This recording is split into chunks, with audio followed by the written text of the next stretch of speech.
Happy Waynesday, Nooners. Wednesday, October the 9th, and it is a wide open Waynesday. Billy Muscles is off for load management, vocal management. You know it. Load management, yeah. Comes every week, once a week, and because of that, we will have Wayne Larrabee joining us hour number 2 for Wide Open Wednesday. It is his day, and it's your chance to ask Wayne any stinking question you want. Do you think Jordan Love needs to clean it up a little bit on Sundays? Does Edgerrin Cooper need to get in the game a little bit more? Or anything all the way from Wayne's crush when he was in junior high. I mean, we've got some great stuff that we've gotten out of Wayne already. Cheryl Ladd is the one who's gotten away. That's the one. Paperback Writer was his old theme song growing up. So he's got a lot of beans to spill, and spill it he will. But you got to ask. 414-799-1973 is the PellaWI.com talking text line.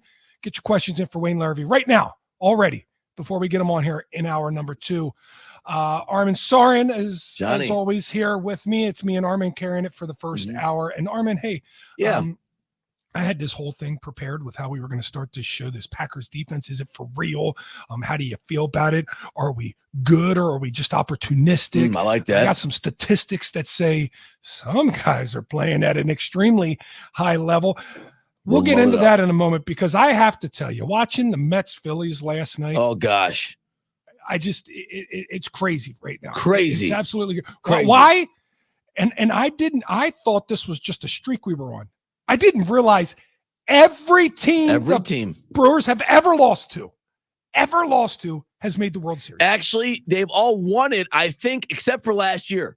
And that's the craziest thing. It's not that they've all won it? I believe, if I'm not mistaken, now I'm going to go back and think about this. They've all won it. Arizona lost the World Series last year to Texas, right? They made the World Series. If they had won it, every team, now let's think about it. Well, okay, in 81. Winning it might be the streak. Winning it might be the streak. The Yankees lost to the Dodgers in 81. So the Brewers lost the playoffs to the Yankees in 81. Yeah. Okay. So that wouldn't have been the case. So I guess they've all been there, but except for maybe the Yankees, you're talking about, obviously, the Brewers lost the World Series in 82. Now let's go down the line. 08, the Phillies won the World Series. Of course, I was at Game 4 when the Brewers lost that series. Thanks a lot for starting Jeff Suppan.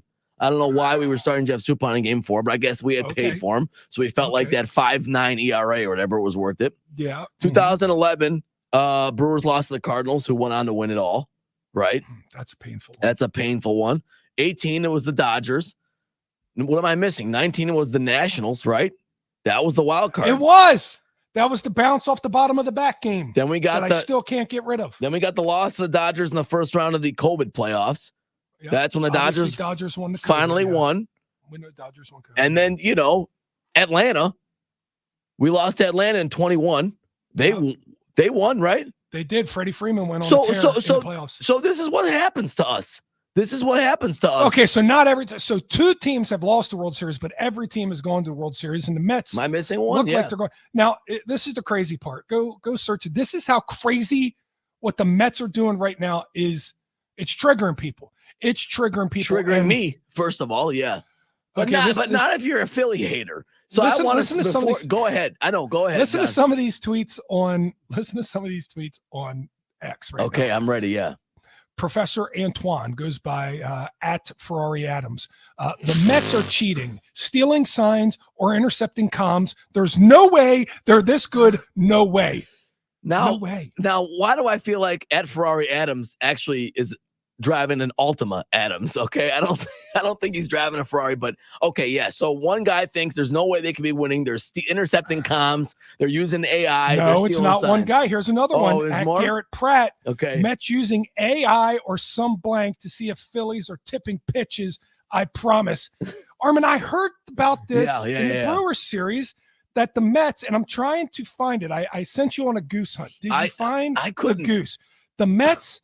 I read a story of the Mets having some sort of beta version of an AI program that can get pitches being tipped by pitchers. By pitchers that can identify what the tip is more than the human eye. Is that what the point would be? More than not any more than the human eye, but it might pick up on something that the human eye, because AI is so smart. It's an algorithm. Sure. It grows and it doesn't miss. It doesn't miss. So people can look at the same thing. It's like looking at the same thing. How many times do you got to look at a picture before you notice the things that are different in the two pictures? Right. It might take me that. Everybody sits down at the bar for 15 and plays minutes. that game. That's a great game. Right. That game at the bar that costs you $1 to play, where you try and rip off as many pictures in a row that you got to find all 5 things that are different in a picture. By the way, what's the longest you've ever played that?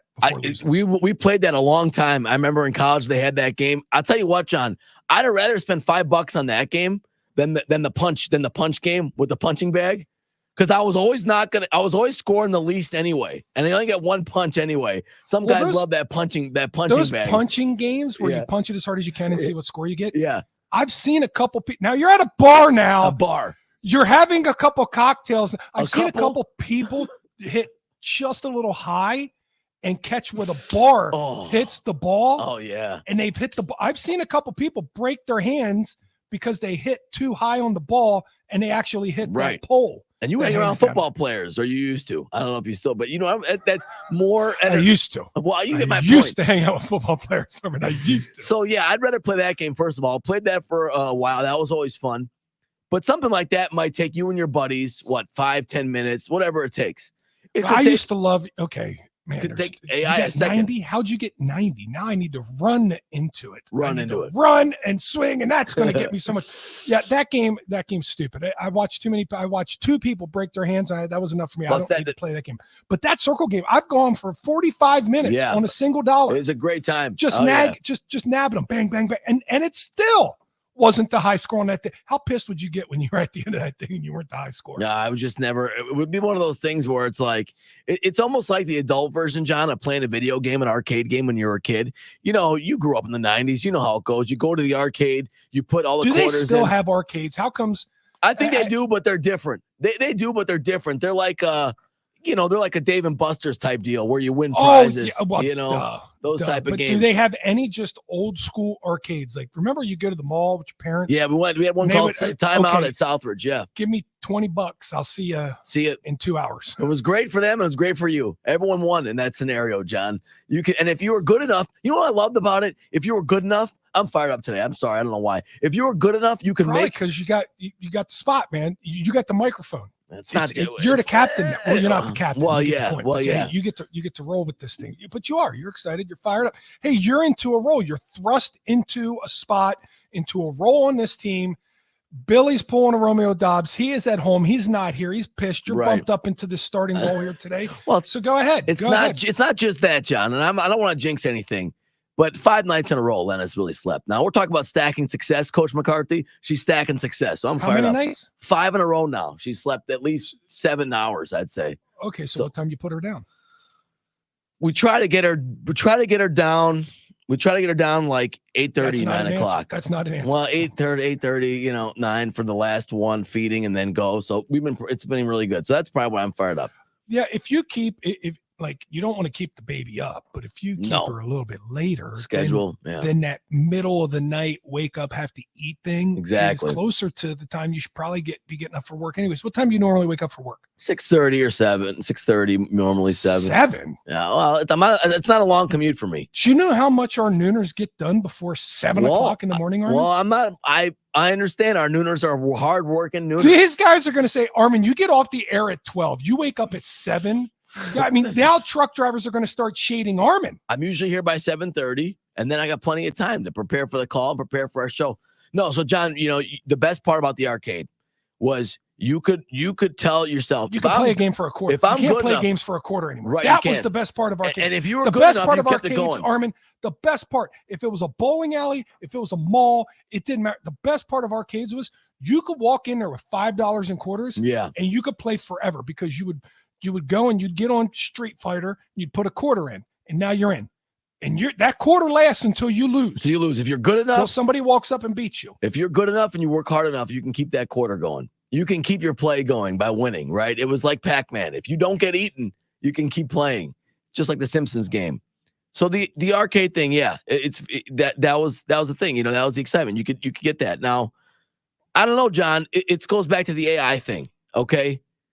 You could do the circle game with the pictures for how long? But an AI could do it in a second, right? Well, it's going to do it in a second, and it's going to do it infinite times. It's not going to stop. It's Right. going to notice the difference.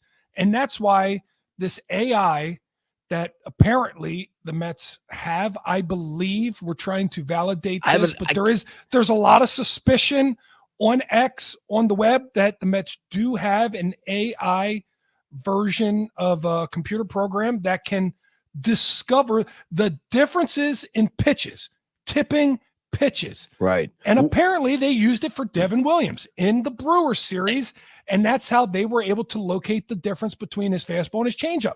Now, I don't want to come off just like a salty fan, though. I think a lot of these guys are salty Philly fans. Armin, Jesse Winker hit I'm just one asking you, 400 feet yesterday. Which is abnormal. We know that. But Jesse's, well, it's abnormal if he's in a Brewer uniform. But Jesse's been doing his thing, unfortunately. Now, how did Jesse Winker hit a ball that far? Now, Jesse Winker's been better this year, John. Are the Mets just on their miracle run right now? Are the Mets just on there? We beat the Brewers, so therefore we go to the World Series miracle run? Or is there something else going on? Was the Astros on a miracle run?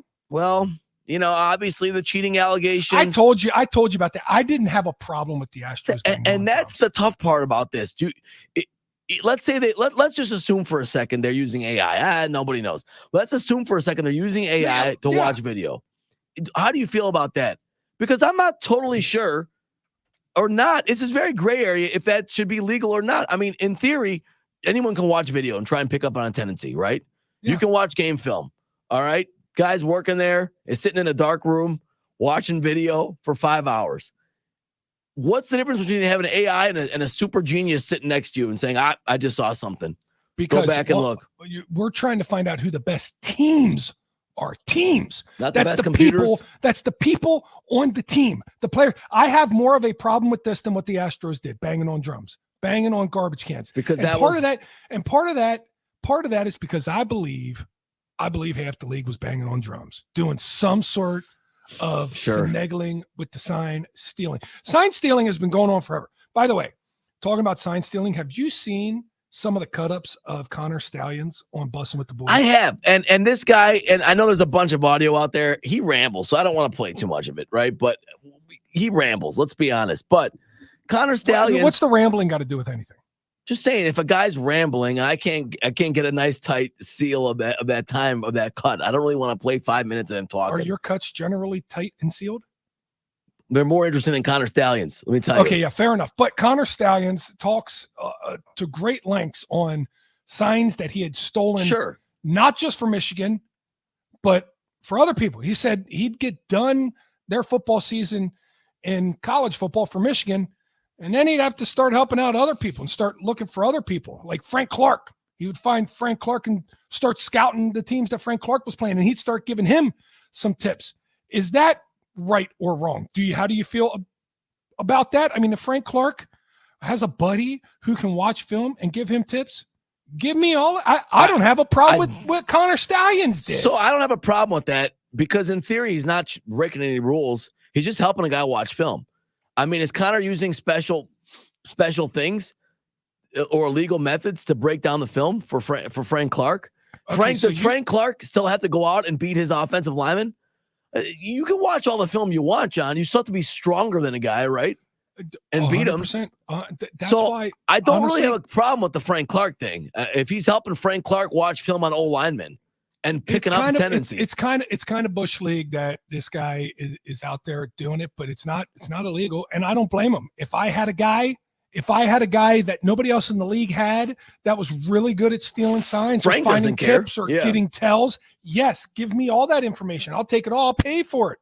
I would love that. It's valuable information. If you can get 6 touchdowns in the playoffs. Because here's the deal. Here's the deal. Everybody wants to talk about, well, you know, it's what the Astros were doing was illegal because they were filming it from here and they were banging on drums or they had electronics, you know. In the headset of a quarterback, it cuts off at 15 seconds. Correct. Right? It cuts off at 15 seconds. If you get to the line of scrimmage, your coach can talk to you that entire time. As long as you don't put your hands underneath the center, if you get up there early, if there's signs across the field. We used to steal signs when Aaron was humming, like 2011. Aaron was humming. You know what we were humming at? We were humming at stealing the signs of the secondary because we would be so quick in and out of the huddle. The secondary couldn't necessarily talk their signs to one another. They'd have to shoot them across, and the zipper here would be cover 2 usually. So you knew. That was a very common sign. And if you got to the line quicker, you could force them to use the signs, and therefore you knew them, right? And we could tell Aaron when he got to the line of scrimmage, cover 2. It's covered. If Aaron knows the coverage, even if they're disguising it, if Aaron knows the coverage, that's a cheat code. It's a cheat code for him. Yeah. But my point is, I have no problem with that because I think you're deciphering them on the field of play, right? Like under rules. It's not like you're using special technological captivating methods that some people might find, dubious. I don't know. Well, they found that dubious, but I believe, and I've seen this. I've seen a lot of people talk about this too. That the Astros were the scapegoat for a bigger thing, much like the Saints were the scapegoat for Bounty Gate. Okay, it's a comparison. There were rewards and fines in every NFL room, every NFL. That was just rewards a commonplace. Yeah, and fines. You get a reward. I just told you, we'd get rewards for doing something special. You get a touchdown, or you get a pancake block, or you have a big play. You'd also get a fine if you loafed, if you dropped the ball, if you fumbled a ball. We had a kind of a system on how to collect money and how to divvy out rewards. And that's different than just kangaroo court, right? I mean, you're talking about actual reward-based play. I get it. Yeah. Yes. And we did that, and everybody did that and bought into it. And it was something we did as a team. Well, it comes out, if you knock the guy out of a game on defense, if you knocked him out of a game, there was some sort of reward there, $1,000, $2,000. And I won't say that anybody was ever trying to hurt anybody, but if you put a big hit on a player and he didn't come back in the game, you made money. You might have gotten a reward for that. That was everywhere. And just like the Saints took that, just like the Saints got the scapegoat for that and took all the punishment for that, when literally the whole league was doing it. Or at least it felt like the whole league was doing it. Yeah. I think the same goes for banging on the trash cans with the Astros and potentially what the Mets are doing. And if the Mets are doing this, nobody else has access to this. Which we don't know. We don't know if the Mets are doing it. How do you feel about that? I feel salty as someone that doesn't want the Mets to win, but I don't know. I don't know how I feel about it, John, because there's a gray area between what is the line of people say fair play and not. And that line usually is blurred, but it's usually around this area of technology. Now it's usually technology, John. And if they're using AI to do it, but I really don't know. I mean, teams can watch video. Why shouldn't they be able to create a computer system to manipulate their statistics to find a tendency? I mean, what's the difference between that and a spray chart? If you're spray charting every guy's hit and you position your defense based on a spray chart, what's the difference? A person is creating the spray chart. Yeah, but a computer generates it probably, right? I don't think one guy, I don't think Don Zimmer or some old coach is looking at every hit and making a line himself, right? I think it's some, Jonah Hill character in the back office manipulating, figuring it out or typing it in, right? And that's my point. I don't know where the line of demarcation is. I think it's blurred. There we go. Joe in the 262. And this is what we're getting at. I feel if the Mets are doing it, I got to believe a lot of other teams in Major League Baseball are doing it. And I want to know then why the hell the Brewers aren't doing it. It's always like, why can't my team get it? And to your point, John, they said that a lot of teams were using this, and maybe a lot of teams are. I mean, there was Yu Darvish speculating in 2018 about Yelich. You remember that? Yeah. Yu Darvish accused Yelich of finding a sign somewhere. If most teams are doing it, then aren't we? This is what I don't get. Why are you're gonna accuse me of finding a sign? Yeah, I did, and I'm not telling you which sign I found because I'm keeping that sign to myself. It's an edge. If you're playing poker against somebody and you see a tell, are you gonna tell them about that? Like, oh, you scrunch your nose when you have a good hand or something like that. The poker players. I don't have a problem with sign stealing. I don't. Unless that's why all that stuff with the Patriots recording what teams are doing on the sidelines and things of that nature, it doesn't really bother me either. But if The practice, you can't film practice. That's okay. going too What far. if there's an established rule though that you're circumventing? Then I have a problem. They are, and they are, and that's why I get it. Right. To me, it's whatever. They're watching your game day process so that they can get on your game day. Whatever. It's not allowed to do it, so it is. It's illegal. You can't do it. But that one doesn't really bother me. To me, it's not like steroids. It's not like performance enhancing drugs, where if you do it, you did it. Yeah. You're done. Yeah. To me. Like I have such a hard time with Fernando Tatis Jr. being the absolute stud that he is right now because of what happened to him last year. Right, with the steroid situation. Exactly. So there's a cast of suspicion and doubt. I totally get it, John. It bothers me. It bothers me, and it's hard to get past, and I wish I could get over it. And baseball seems to get over it just fine. Big Poppy they move on the game.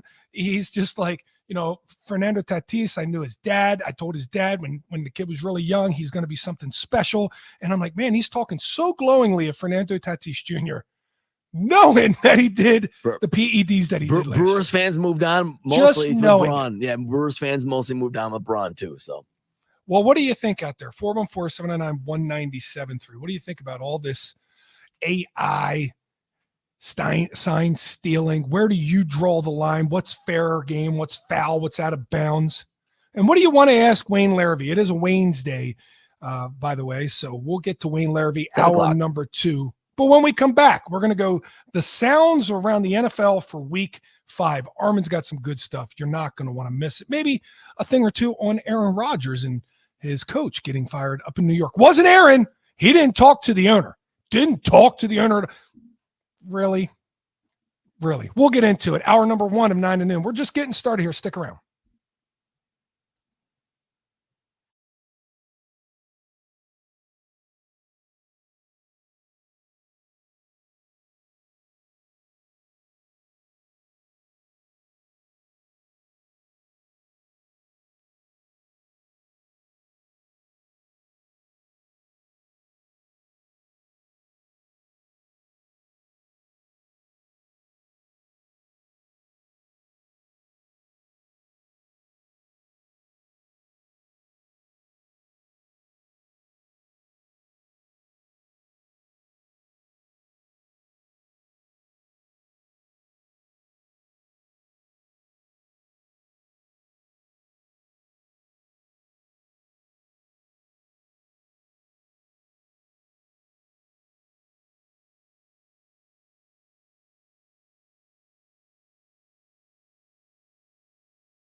All right, let's talk Iron Jock hoodies and their new all-purpose joggers. Everybody, you guys know about Iron Jock. We talk about it all the time. Now through October 13th, when you purchase men's or women's hoodies and joggers, use promo code FALL30 to receive 30% off every hoodie and jogger in your cart.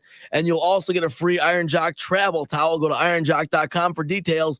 That's ironjoc.com, John, before we go around the NFL. Yeah, it's jogger and hoodie sweatsuit season. We talk about this. We usually have a show about it in the fall. So yeah. I think that it's got to be coming up soon, man. And I mean, it's hoodie and jogger season, and these new Iron Jock joggers are pretty nice. So I'm excited for this. I just want to address unnamed in the 90 or the 920 real quick. Says media and sports outlets were all over it. Nothing to do with Rodgers Salah getting fired. He was fired because he had a Lebanon flag on his arm. Terrorist country. That's not true. That's absolute hogwash. And I just want to point out when things are absolutely untrue. The NFL, there are multiple times throughout the year where the NFL asks the players and the coaches to individualize and personalize a couple things. Like when it's military week, they want you to pick a part of the armed forces, whether it's the Army, Navy, Coast Guard, Marines, and they put that little sticker. You pick it. If you have a connection to any of them, you pick it. During the month of October, they also ask players and coaches to pick, a country that they might want to represent other than the United States. And Robert Saleh, and I believe his wife too, they're of Lebanese descent. Yeah, his parents are from Lebanon, yes. So he picks the Lebanon flag to honor where his family's from. That has nothing whatsoever to do with why he was fired. Absolutely nothing. And in fact, look around. There are many other coaches and many other players representing where some of their heritage is from as well. So I just needed to address that real quick. All right, let's get into around the NFL. By the way, we got some awesome stuff on here. And in Joe in Green Bay says, we need to try Game Day Arcade in Green Bay. They have old school arcade games. So Armin, the next time you're up here, I can't wait. We are heading over there to check that out. We will be doing that. And I know there's one in Menominee Falls. Anthony Sockville just told me about. There's an arcade bar, John. Yeah, it's called Player 2 Arcade Bar on Washington Street. All right, there you go. You can probably get some beers and stuff too. That's how they usually mix it in. Yeah, it's for us for us millennials, and what do they call it? Gen Xers? I guess you'd be a Gen Xer, John, that wants to go play what was that old truck game where you drove around why am I Gen X and you're millennial? I think I'm close to you, but I'm like a few years younger than you, so it's not the same. I don't know. We're like a year apart. It's like age. It's like 2 years. It's like 2 or 3 years. 3 years. Isn't it 3? How old are you? Are you 40? I'm 40 now. So yeah. And when do you turn 41? August. So I just turned 40. Okay, so you'll turn 41 as I'm still 42. Oh, so we're like a year and a half? Yeah, we're like yeah, but it's like a world difference. Months. It's a world of difference. It's 23 months. It's 23 months. Okay. But I'm going to call it a year. I'm going to call you. First of all, I don't even want to be a millennial, by the way. I didn't want to be called a millennial because I feel like I'm on the younger edge, the older edge of millennial, where the millennial tendencies don't apply to me. Okay, I grew up tendencies. Like I didn't have a cell phone until like college or the summer before. I grew up riding my bike without cell phones. I grew up without all this, stuff. So I would say I'm, still in the middle, So just so I understand, yeah, millennials had cell phones in their hands from the crib, and they've never rode bikes. I don't know exactly, John, but I'm trying to get why you don't identify as a millennial. Because I used VHSs and CDs growing up. Okay, like I wasn't one of these. Millennials didn't use VHS tapes. I mean, the Blu-ray disc didn't come out until they used DVD. They were like in the next generation. Blu-rays and DVDs, they didn't come out until the late 90s. I think 90s, mid 90s, late 90s. Yeah, you're probably right. Exactly. I taped games. At home. Okay, I would tape Packer games. All right, so I'm not like one of these millennials that doesn't know how to handle themselves. All right, whatever they want to accuse me of. Millennials will just say you are a millennial. You're just odd. I think I have different. Maybe that's true. I have tendencies of both. Let's get to this before we. Okay, let's go. Let's go around the NFL Week 5. Sounds of the NFL. Okay, but let's start here. Since you talked about NFL Fly Your Flag, I know Belichick had an Armenian assistant, so he had an Armenian flag for a while, and Belichick was on the Manning cast. All right. He said something kind of funny to Eli and Peyton. He's always funny on there about the Colts pumping it.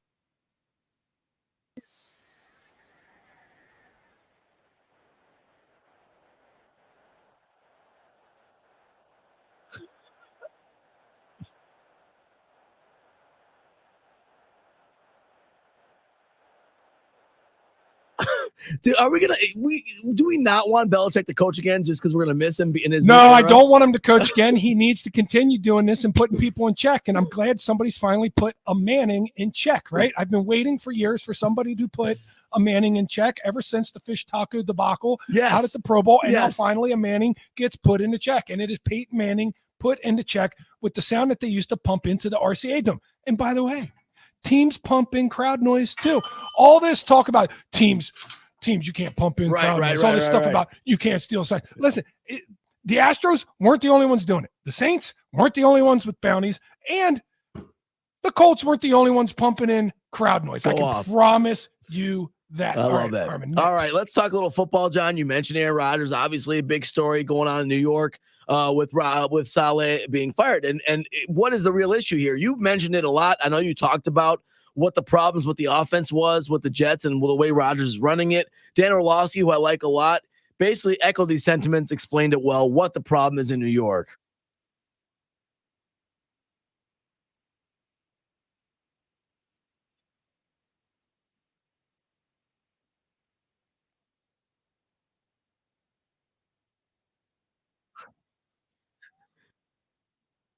Now that's a new nickname. If somehow Devontae Madams, that's an OnlyFans account. What is Dan Orlovsky doing? His head is in the wrong space right now. That's an OnlyFans. That's like a Twitter troll account, or that's what the meme will be if Devontae gets scared to get hit. Madams. Now Devontae's a tough player. That is an OnlyFans account. Devontae's a tough player, but if somehow one day he has alligator arms, they're going to call him Devontae Madams.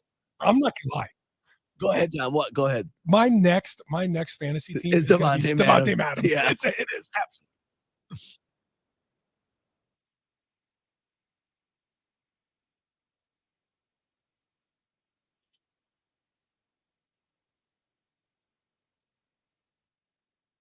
All right, so John, basically he's saying what you were saying. Don't know if Dan listened to the show and copied you, but saying the problem is that the offense is not modern enough the way Aaron's running it. Yeah, somewhere between his OnlyFans Devontae Madams account, he accidentally stumbled upon one of our videos of me talking about Aaron Rodgers and his Jets offense and looking like McCarthy's offense in 2017, 2018, when it wasn't moving. Because guess what? Defense is caught up, and now it's about movement. Now it's about motion. Now it's about shifts. There's a reason why the McVays, Shanahans, Reeds, and LaFleurs of the world have it so good with their offenses. Mm-hmm. It's because they move these pieces around. And I can't believe the Jets offense has not been moved like this. I can't believe that a coach was fired in New York, and it was the defensive-minded coach. It was the side of the football that was great. That was the one that was fired, not the offensive side. You talked about this. Now he goes on to say that he thinks unless that happens, their only other option is to trade for Devontae, which I think is actually more likely than Aaron changing his mind. Don't you? Let's be honest about that. All right, John. On this very show, this summer when I questioned if Tom Brady would ever be worth the money, I was rebuked extremely. Now, what does this sound like to you?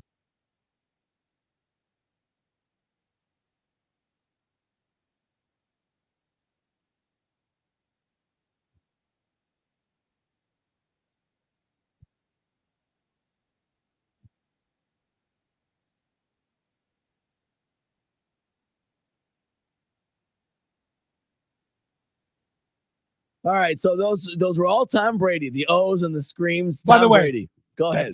That thing goes for like 3 minutes. It's a long cut up, and I'm not playing all of it. It's a long one. It's 3 minutes of Tom Brady oohing, ahhing, and Owen. John, is that fun or annoying? I'm gonna say something when you're done. That's absolutely terrible. I want to know this because Tony Romo does it a lot too, and I actually really like Tony Romo. Mm-hmm. I hope that someday I like Tom Brady, and I've listened to it because I figured we're going to talk about it at some point in time. I've listened to Tom Brady. Don't like Tom Brady. Not yet. I've always liked Tony Romo. Always. But Tony and Tom, it's almost like people don't coach them, don't teach them. I am the bottom of the barrel minor league edition of what they are trying to do. They are the number 1A broadcast for the number 1A sport in America. One's on CBS, the other one's on Fox. They have every tool in the box to help them, every person to teach them. Sure. Where is the person telling them, don't say a word while the play-by-play is talking? Yeah, jumping on let calls. Let him talk about the play, and then you talk. And at the end of plays, give it some time to breathe before you say something. That was told to me from day one. A1 from day one. Let the play-by-play talk. Don't interrupt them. This is Tom Brady and Tony Romo doing it constantly. And do these guys get any spots and they get paid so much money that either, what do you think's more likely? A, nobody's told them how ridiculous they sound, or B, they just don't care because they make that much money and they know they're not going anywhere. I really think what's going on is somebody told him right away, you got to show more personality, and now he's overcorrecting. That's what I really think. But I'll say this, John, I actually don't mind it. And you might be surprised to hear me say this, because I want to hear him having fun and showing emotion, because it reflects well, that's what I do during games. Okay, really quick, let's get another guy that just goes nuts. So because Armin does it, he likes it. John Gruden. I would never imagine I dislike Tom Brady and you like him. I can't believe just for that one little thing. All right, John Gruden apparently on TikTok now.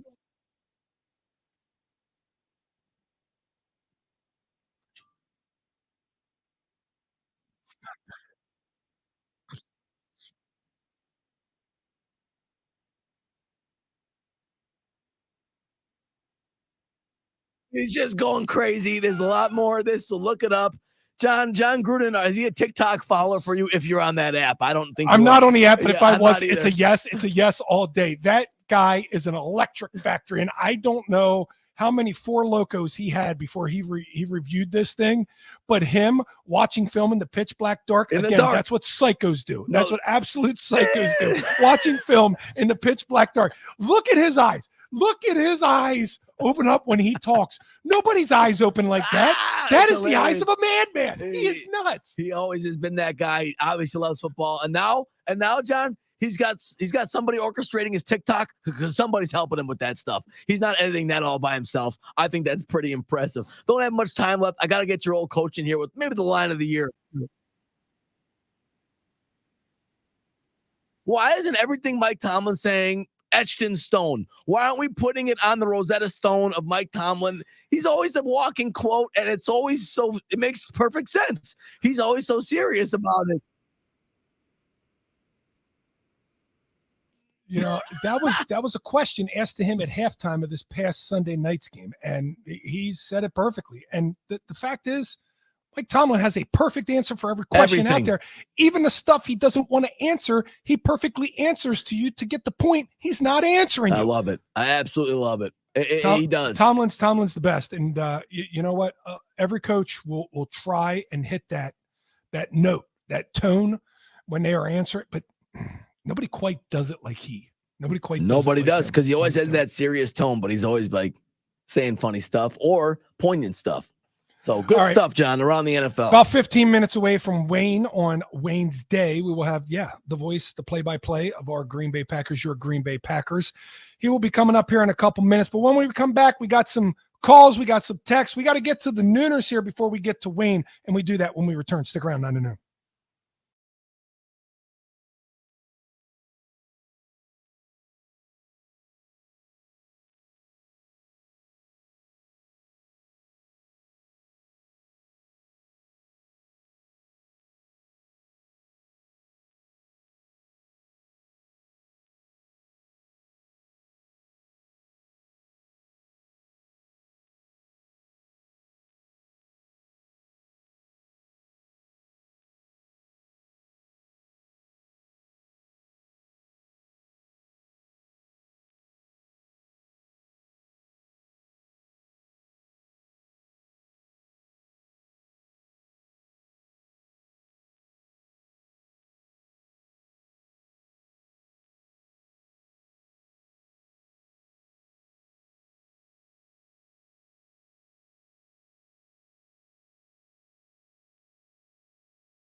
All right, we got a couple calls here. I want to get to the Nooners, but first I want to start with Andy in Thiensville. As we talked about artificial intelligence and technology making its way into sports, a baseball AI program to discover tells and pitches and giving signs all the answers.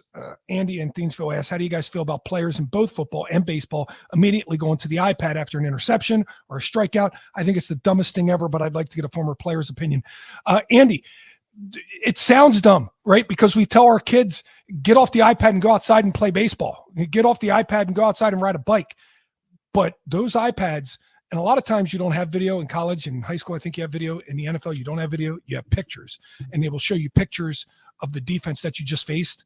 And a lot of times it's the coach going, hey, remember when we told you they're in an over front and if safety rotates down, they're going to bring strong dog? Look, the safety rotated down, they brought strong dog, and you didn't Ringo it. That's why you didn't have an extra protection.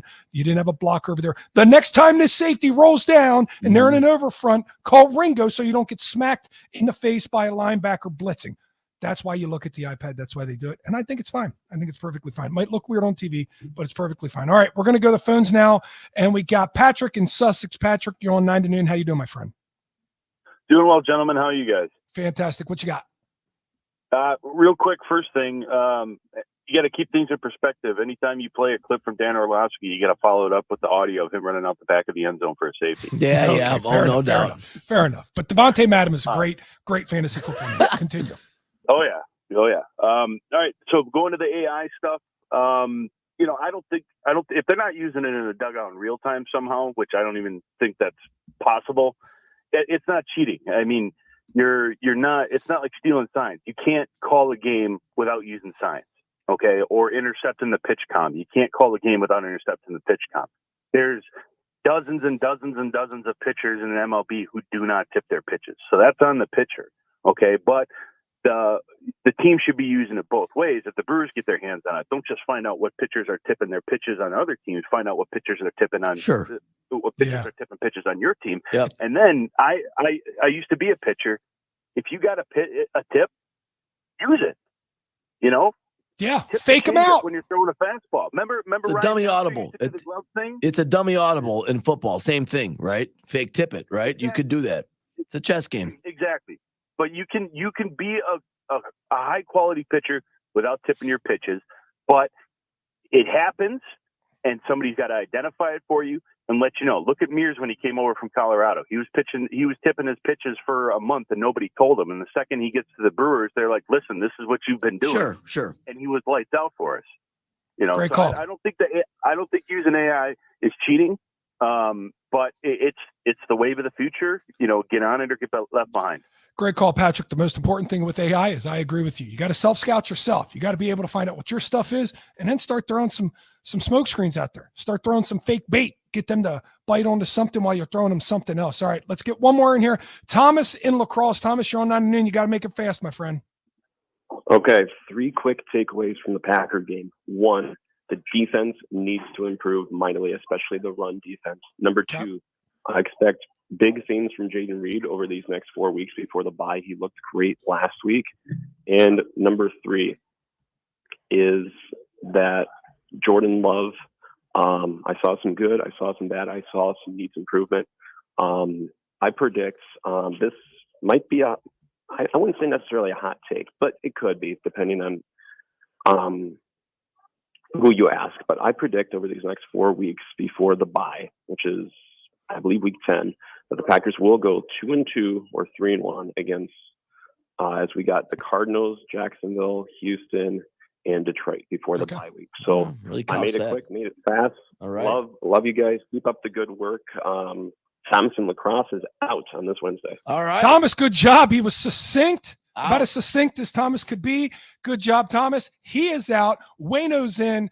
So we can recap. Defense needs to improve. I'm going to ask Wayne about that. Jaden Reed, watch out. Well, I mean, shocker. Everybody knows that one. It's a hot take. Love's ups and downs. The Packers going 3-1, 2-2 over the next 4. Maybe Wayne Larrivee agrees. We will find out next. Wayne's Hour on Waynesday when we return.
Joining us now, hour number 2 on a wide open Wednesday is my friend, your friend, our friend, the voice of the Green Bay Packers, Wayne Larrivee. And Wayno, we got a lot to get into with these Green Bay Packers today, but I'm going to ask you, your New York Yankees, Aaron Judge. Oh, you had to do it to him. 1-1 right now.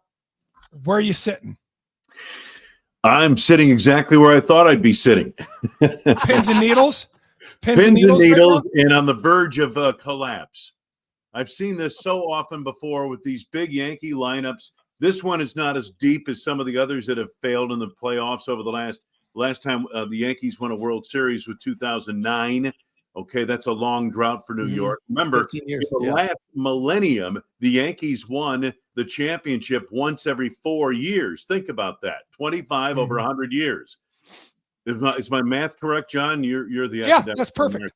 Well, they were approaching these. What was the drought? 78 to 96, right, Wayne? Yeah. Was that the other one? So they're approaching that. How did you feel about Jazz Chisholm saying, or was it? I think it was him saying that that they just got unlucky, or they were just lucky. How did you feel about that? Was that good, or did you like the Yankee bravado, or would you rather him not say that? Chaz is not a real Yankee yet. Fair enough. Okay, Wayne, just want you to know. Wayne, I asked you about baseball because I'm curious on what you think about this. There's a narrative cycling around social media and even some in the media that there's this AI program that's been created and the Mets are taking advantage of it. And David Stearns is, got his fingers all over this, an AI program that can read pitches and tips from pitchers even during a game. Jake in the 262 says, I will tell you, PLTR is absolutely able to break down the tipped pitches in real time for any kind of pitch on a catalog of pitchers. It would be a screen on their iPad in the dugout that shows the difference in the same game and a history of games throughout the whole year. Wayne, where do you stand on AI reading pitchers and finding tells or tips or signs for their pitches coming up here during a game? Isn't that kind of like the Houston pitch deal that went on a few years ago in the playoffs, a number of years ago, when they won their first title? I think this is kind of dangerous territory to get into, don't you, gentlemen? Armin, you're probably a bigger baseball fan than John or I, but I think this is dangerous territory to get into. And there's no question the technology, John, probably tells you right away, almost instantly, what pitch is coming up next based on all the variables that AI can put together. So, no, I think this is really concerning for baseball if that's the case. It's interesting, Wayne, because there was a time, and I tried to explain to people, how are you relaying this information? Is this information being relayed in the dugout, like like Josh just said right there? If it is, okay, well then that gets pretty interesting. Does MLB have rules and regulations for that? How about relaying the messages to a batter while he's in the box? What if you shoot a message from the dugout, rub your nose, twinkle your ear, and the third base coach gets it, and then he rubs his nose and twinkles his ear for the batter? You have now just relayed a message. What kind of comms are there in that instance, in that regard? When we were playing, when we were really humming, when we were really good on offense, I'm talking 10, 11, 12, Wayno, we used to communicate with Aaron Rodgers post-huddle and kind of give him what we thought the defense was going to be based off of some signs that we used to steal from defenses. I didn't consider that cheating. I still don't consider it cheating. And that's just how the game works. But you weren't using technology to tell you what's happening and what's coming up next. You know what I mean? There was no AI back in your day. And we would that's use the the difference in headset. this thing. Yeah, we would do the headset, but the headset's legal as long as you got it to 15 seconds. But I do feel most people, whether they think it's in or out of the bounds of the rules, delineate it with technology. I think people say, are you using technology? Therefore, if you are, then it's outside the rules. However, if it becomes more prevalent, I don't know. And we had a call, and this is interesting. You could use it to protect yourself as well.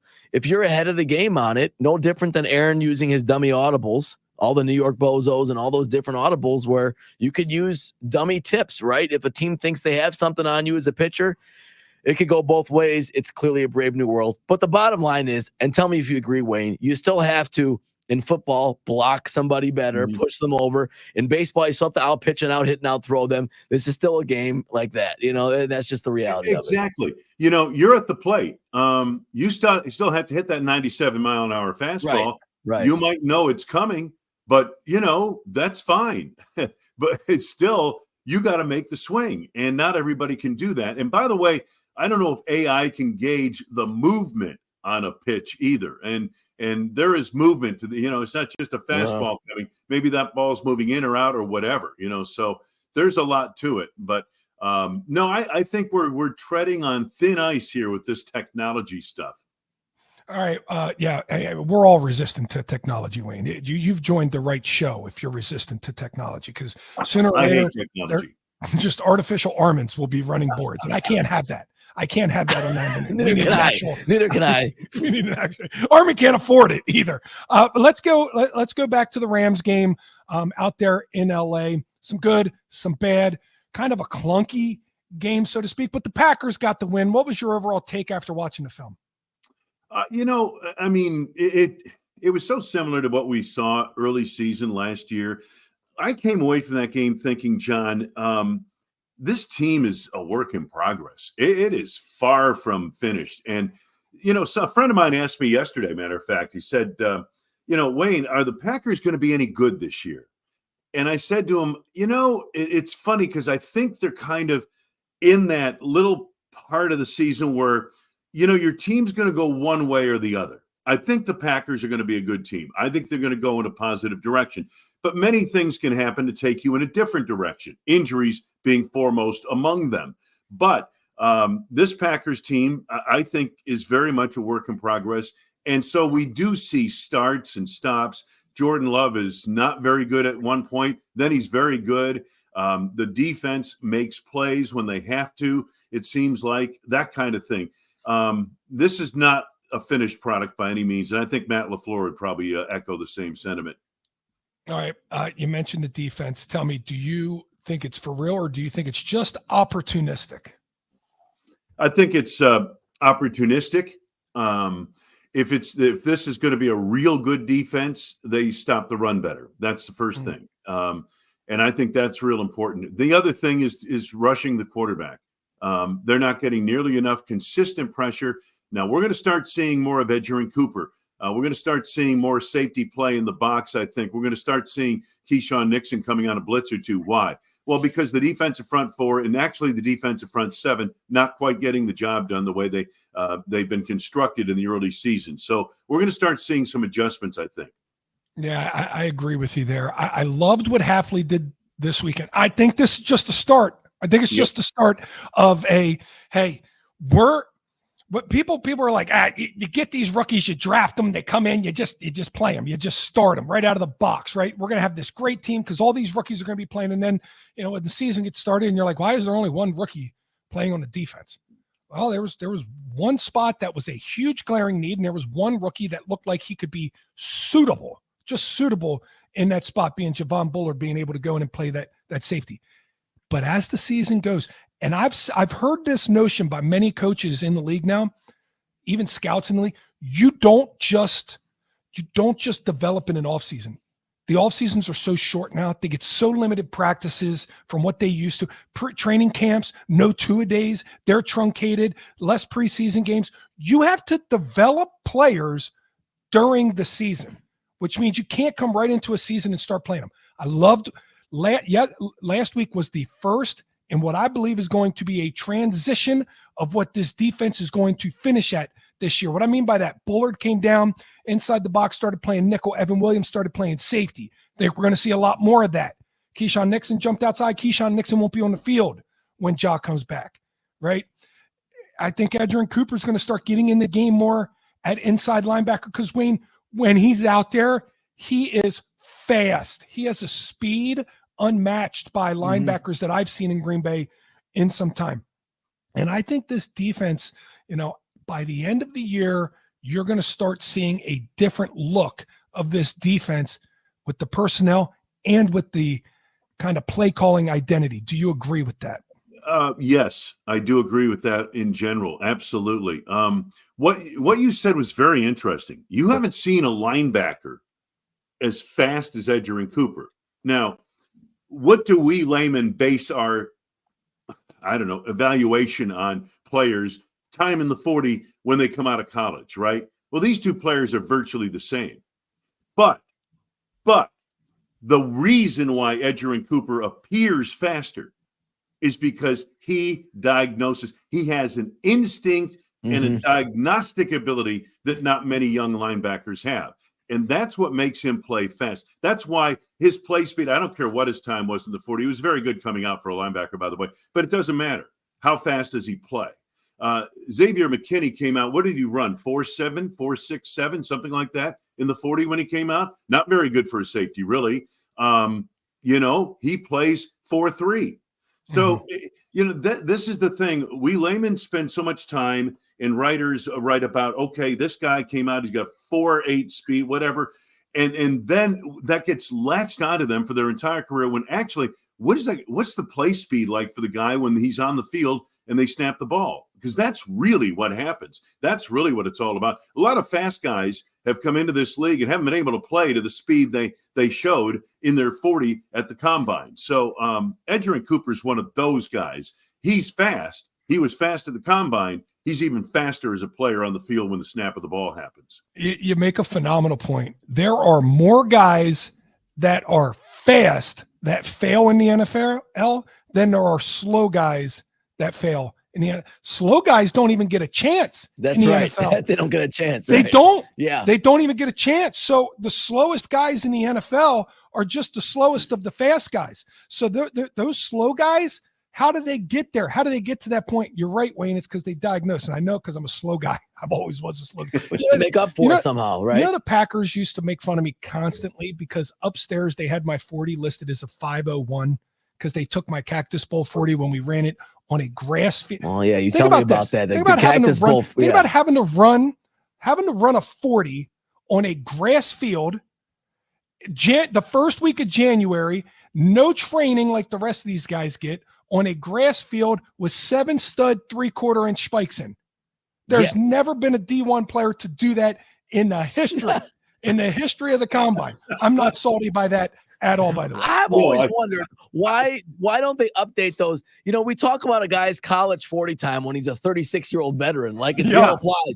Why don't they update? Why can't everyone just run the 40 to start training camp every year? You just update it. You know what I mean? Yeah. I mean, how many guys have probably been? Or on the flip side, one guy had the best day, sped through as a 22-year-old, had this best day, and he can always tell people he's fast, just like Jerry Seinfeld did when in the race in high school. He could tell everybody I was the fastest kid in school because he cheated in the, you know what I mean? I always thought that was a funny thing. And I think we had this desire to try to use some standard metric to judge players and judge teams, but it's hardest in football.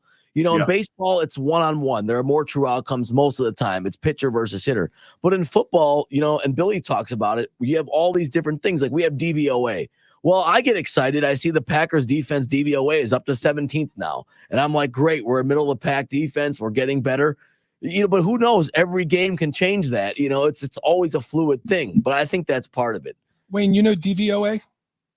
Defensive adjusted value over...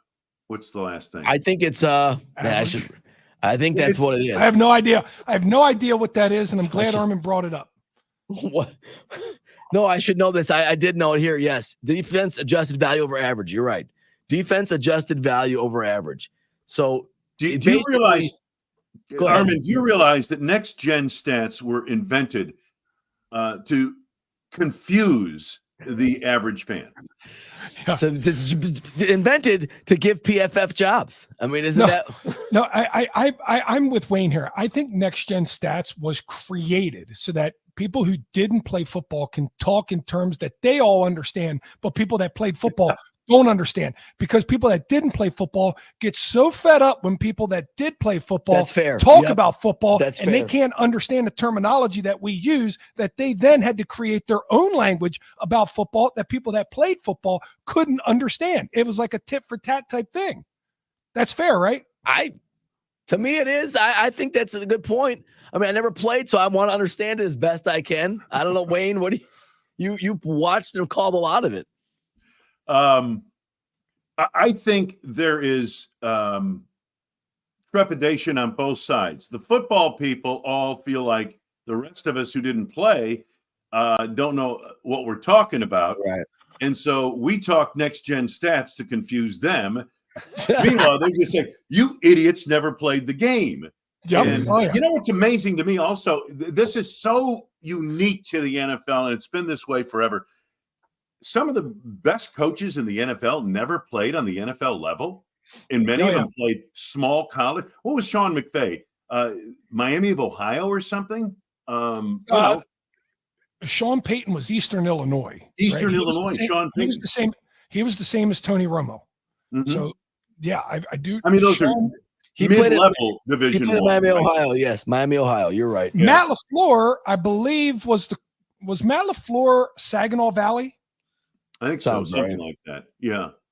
But, you know, I'm just saying, and yet you get to the NBA, and a lot of those head coaches have played in the game. You know, Doc Rivers was a great player in the game, and Major League Baseball, a lot of those guys, Aaron Boone hit a famous home run against the Red Sox one night in Yankee Stadium, you know, in the playoffs. So you've got these guys who played the game in other sports. In an NFL, a lot of these good coaches never played on the NFL level. So it's just interesting to me. Yeah, the NFL level's a hard level to get to, right? You think about all the guys that played football and love football. Like I all the kids that I played football with growing up, high school, little league, college. I mean, my teammates in college would die. They would do anything to have any job in the NFL. They would die for it. And I think that's the thing. I think that's what makes it is, you know, these guys that spend their, you know, childhood and college years playing football, they will do anything to get into the NFL, playing or coaching. And that's how a lot of guys get into it. And honestly, Wayne, it's probably easier for guys who didn't play in the NFL a significant amount of time to get into coaching, because you can start at those entry-level spots when you're in your early 20s Spend more time. versus when you're 35 after playing Yeah. a career in football, getting right back into football and dedicating your entire life, all those hours, all that time. So it's probably easier for coaches to get started without having that playing career. Well, there are a lot of ex-players, you know, who have gone into coaching, as you mentioned, John, in their 30s, but a lot of superstar players don't want to do that because, you know, to get into that business, breaking in, as you said, the grunt work you have to do, lock yourself in a closet watching tape of tight ends forever and With the ever. lights on. Psychos watch it with the lights off. I've said that. The old school guys, John, when they had to put the projector on the wall, would have to watch it. You think Sid Gilman, you know, you think all these old guys and Vince they had to watch with the lights off. The film had to run, and then and they had to have the lights Absolutely, off. Armin. Thank you, Wayne. Thank you, Armin. And I'm telling you, when I first got to Kansas City, the Chiefs would let me watch tape on like a Saturday afternoon, and I'm watching this stuff, and it's like that projector thing, and I had to learn how to run the projector on a screen in the room, and it was grainy black and white stuff, and I could hardly see the numbers, and it was just it was brutal. Those guys, they I don't know, they must have gone crazy watching that stuff because it was brutal to see. And How long did it take you to learn how to work the projector, Wayne? Oh, it took me forever. Oh. I've never been a technical person, and boy, that took forever. And I used to screw it up. One time the tape broke, and so I was kind of splicing it back together. Well, that's a skill. Bill Belichick was trying to teach Matt Patricia in that video how to cut the tape, splice it. Of course, it's all digital now. You don't have to do that, but there's still something about that, doing that. And then, you know, John, the lights are off. So when someone comes in to bother the coach, he has to turn the lights on. What do you want? You know, like he's upset. Yeah, psychopaths with the lights off. All right, we're going to take a quick break. When we come back, got a lot of questions on here for Wayno. Tristan in Walsall has a good one. I'll be asking that one. Get your questions in 414-799-1973. It's a wide open Waynesday, and we got Wayne. So ask your questions and ask away. We'll be right back. Hour number 2 at 9 to noon.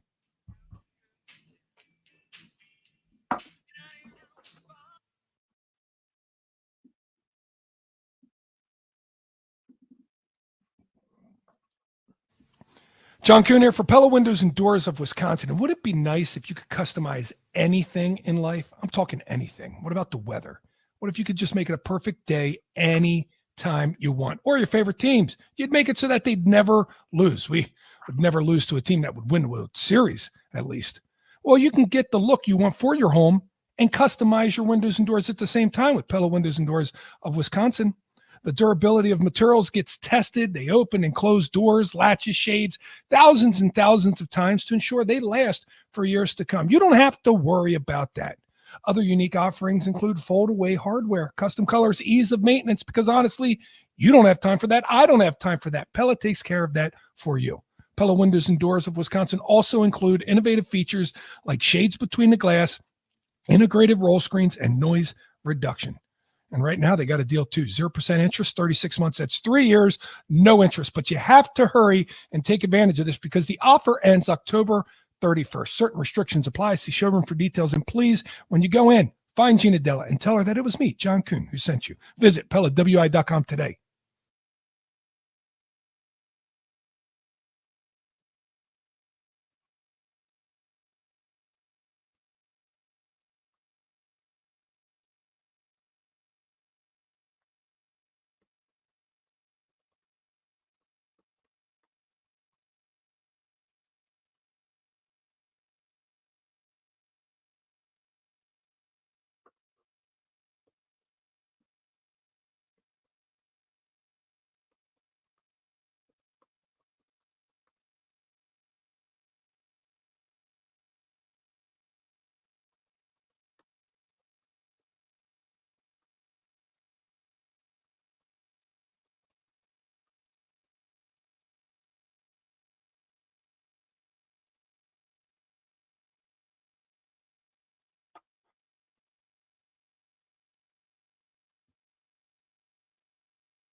Welcome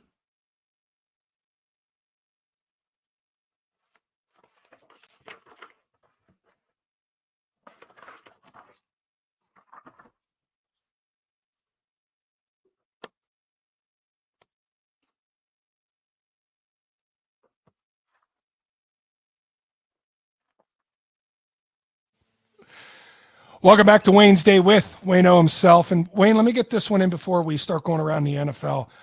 Tristan Walsall, all these great jobs that you've had, Wayne, have you ever been fired from a job, or do you just level up every time? Oh, I've been fired. Yeah, plenty of times. Absolutely. Yeah. I mean, it just happens in the business. Sure. How should I be? Okay, so it happens in the business. So it's coming for me. Grim Reaper for all of us. Grim Reaper's over top of me right now. He's just waiting for a day. He's just waiting. Yeah. I mean, you probably have time, John. You know, the Grim Reaper's not much in a hurry to actually, but hey, listen, people told me, people always ask me when I had all these jobs, Wayne, when are you going to give up some of this stuff? And I said, I don't have to give up anything. They'll just cut me. That's all. And they do. Fair enough. That's what I always said with football. People are like, John, how long are you going to play? When are you thinking about retire? I remember people, you think about retirement? No. I'm thinking about not getting cut. Right. My retirement will be when they cut me. That's when I'll retire. When they say you're done, and then I wait for a year and nobody else asks me to come back, that's retired. That's what. In fact, people don't know this, Wayne. Armin thought when you retired, they sent you these formal papers and you signed them and they had watermarks on them. And then you put you melted some wax and then you put a JK stamp of approval on the outside of the envelope and you set it in like it was, royalty trying to set up an arranged marriage in the 1600s. No, it's not like that. Well, because it's not like that. This is how you retire in the NFL. This is how you retire in the NFL. When you are not on a roster for 365 days, they print a paper that says, thank you for your service and send it to you. And that's when you're officially retired. People don't realize that. Well, it was a big deal when Brett didn't get his retirement papers in and went to the Vikings. That was the big story that everybody was saying. So I assumed that you had to sign retirement papers. But he wasn't out of the game for a full year. Remember, he was with the Jets, and then he went to maneuvered to the Vikings and gave them one great year. Maybe the best year statistically of Brett Favre's career was that year in Minnesota with the Vikings. It was. And then the next year was. And it ended with an interception in an NFC Championship game. Wild. Yeah. I mean, just wild. The stories that are written about legacies. All right. Speaking of getting fired, the Jets fired their head coach after week 5. Wayne, we watched the end of that game in the booth in LA. Rodgers interception to seal the deal.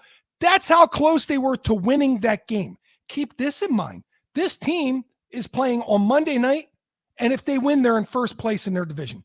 So a team that is their next game's win away from being in first place in the division just lost on the last drive of the game because their quarterback threw an interception, and the defensive-minded coach on a team that's ranked first or third in yards and fifth in points gets fired. Can you make any sense of it? No, especially when you throw in the caveat. And first off, firing coaches in the middle of an NFL season usually doesn't get you anything, okay? Doesn't get you anywhere. But secondly, the caveat apparently on this story, from what I understand, was that Robert Saleh was going to fire Nathaniel Hackett when they got back to New York. And Aaron Rodgers caught wind of this. And the speculation in New York is that Rodgers actually went to Woody Johnson or whoever was in charge. Woody's an ambassador to somewhere. I don't know where. But at any rate, Ireland. Is it? No, Ireland. That was Dan Rooney. UK. Yeah, didn't Dan Rooney pass it to Woody Johnson? I thought that's what happened. Oh, maybe really? Maybe I don't know. Maybe I don't know either. I'll look it up, guys. We're getting too deep on this. Do we want to get into the Pax Americana in the 60s that would have changed South America forever in a good way? I was not good at history. Let's go back to what I was saying. So Rodgers catches wind of this, and this is the allegation. I'm not saying it's true at all. It probably isn't. That all of a sudden he went to the people in power, probably Woody Johnson, and said, hey, listen, you can't let this happen. So they fired the head coach. But, hey, listen, from what I understand, it's a volatile enough situation in New York that Hackett could get fired anyway. Yeah, I'm with you on that one. I don't know why you would ever fire a coach during a season unless you had like 3 games left and you were so pissed because you were already out of the playoffs that you just wanted to make a statement. To me, firing a coach midseason, it's all about emotion. It's all theatrics. It's only going to make your team worse because now less guys have to do more jobs. Yeah. Well, hey, listen, speaking of firing coaches, the Cardinals are coming to Green Bay for the first time since 2018. Now, John, you weren't on the team at the time, but that was when a bad Cardinals. I remember talking to Dave Pasch, their announcer, before that game. I said, Dave, and I looked at all the tape and everything else. I said, Dave, this is one of the worst football teams. Your team is one of the worst teams I've seen in a long time. He said, really? And I said, yeah. And then they go out and beat the Packers and Aaron Rodgers. And I'm driving home and I'm listening to the Patriots broadcast, and the news flashes that Mike McCarthy has been fired after that game. So, this stuff happens, and it doesn't happen just in New York. It happens all over the NFL on occasion. But I don't think you're right. That usually doesn't turn around a team. It's not like in 1978 when the Yankees fired Billy Martin and put Bob Lemon in charge of the team, and they were 13 games behind the Red Sox. By the end of the year, they tied the Red Sox, won a 1-game playoff, and went on to win their second consecutive World Series. That almost never happens in the NFL. You sometimes get a bounce in things like the NBA, MLB. That's a great example. Even the 82 Brewers fired their original manager during the year, and Harvey took over. But you're right, in the NFL, that's super rare because there's too much involved, I think, in coaching in head coaching. And you and I both agree, probably shouldn't have happened during the season with Mike McCarthy, right? That thing probably should have, played itself out for the rest of the year. But that's whatever. And you bring up a good point, right? They were pretty bad that year, the Arizona Cardinals. It's not like the Vikings are that bad. The Vikings are leading the NFC right now, and that's who they lost to over there, talking about the Jets. All right, the Bears 3-2, talking about teams in the division. Bears 3-2. Caleb Williams looks like he's starting to come around. Wayne, thoughts? Yeah, I think so. And you knew this was going to happen. They have too much talent around him. I'm not sure their offensive line is great, John, but I can tell you their skill positions on that football team are very good. Caleb Williams is not a bust, and he's not going to be a bust. Will he have his ups and downs this year? Yeah, absolutely. He's a young quarterback. Does he look as good as Jaden Daniels? No, but there were some people, not many, but some people before the draft that favored Daniels over Caleb Williams anyway. So this is not a total surprise. But no, I think the kid has got great talent, and I think he's got a good head on his shoulders, and they have a franchise quarterback, in my opinion, going forward. Is he a franchise quarterback now? No, but he's only in his first season. The Chiefs continue to win football games because they have a stellar defense and their quarterback can rig a bomb with duct tape and grape jelly. He's unbelievable. He is, I call him MacGyver of offenses in what he is able to achieve. Do you, if I could give you the Chiefs or the field right now, who would you go with? Probably the Chiefs and the AFC. I really believe that. But again, we're so early in the season. All these teams are evolving, including the Kansas City Chiefs, who aren't quite Super Bowl level right now. Matter of fact, going into that game on Monday night, a lot of people were thinking, well, they're 4-0, but boy, they look bad. They look like a bad 4-0 team. Kind of like the Eagles last year, who won their first 8 or 9 games of the season, went 10-1, and everybody's saying, what's wrong with the Eagles? The Chiefs have not. They're not where they're going to be, I'm sure. And Patrick Mahomes is among the league leaders, if I'm not mistaken, in interceptions. Armin, you can Google that if you'd like. But, when the chips are down, that defense is so good. You're exactly right. When the chips are down, it goes back to the Super Bowl of last winter. Okay, San Francisco's playing the daylights out of Kansas City. San Francisco's got the lead in that game. And the Chiefs are just kind of hanging by a thread. And they're hanging by a thread only because their defense is performing at a tremendous level. They finally get the game tied in regulation. And then what happens? The greatest of the great steps up and says, okay, here we are. We got a chance to win this thing right now on this drive. And what does he do? He goes out and does it. Outside of Tom Brady, Patrick Mahomes is the best we've seen in our era right now in pro football. And that's what they're doing. That's how they're winning games right now. Staunch defense. They're always in the game. They're one possession out in the fourth quarter. Boom. he's going to get it done. Yeah, and he does, and he always gets it done. League leader, tied for the league leader interceptions with 6, but as you guys have mentioned, a lot of variables there. But yes, Will Levis, Richardson, and Patrick Mahomes. Probably the only category he's in with those two. Armin, for your information, Yeah. if Wayne says, and you can look it up, Armin, just do that it. means don't look it up. He's already looked it up. Oh, okay. I thought it was the other way around. Okay. He's trying to. He's not unsure. I should say he's absolutely sure. All right, Wayno, what are we going to make of this Dobbs situation? Is introduced to the team is what today is. What does that even mean?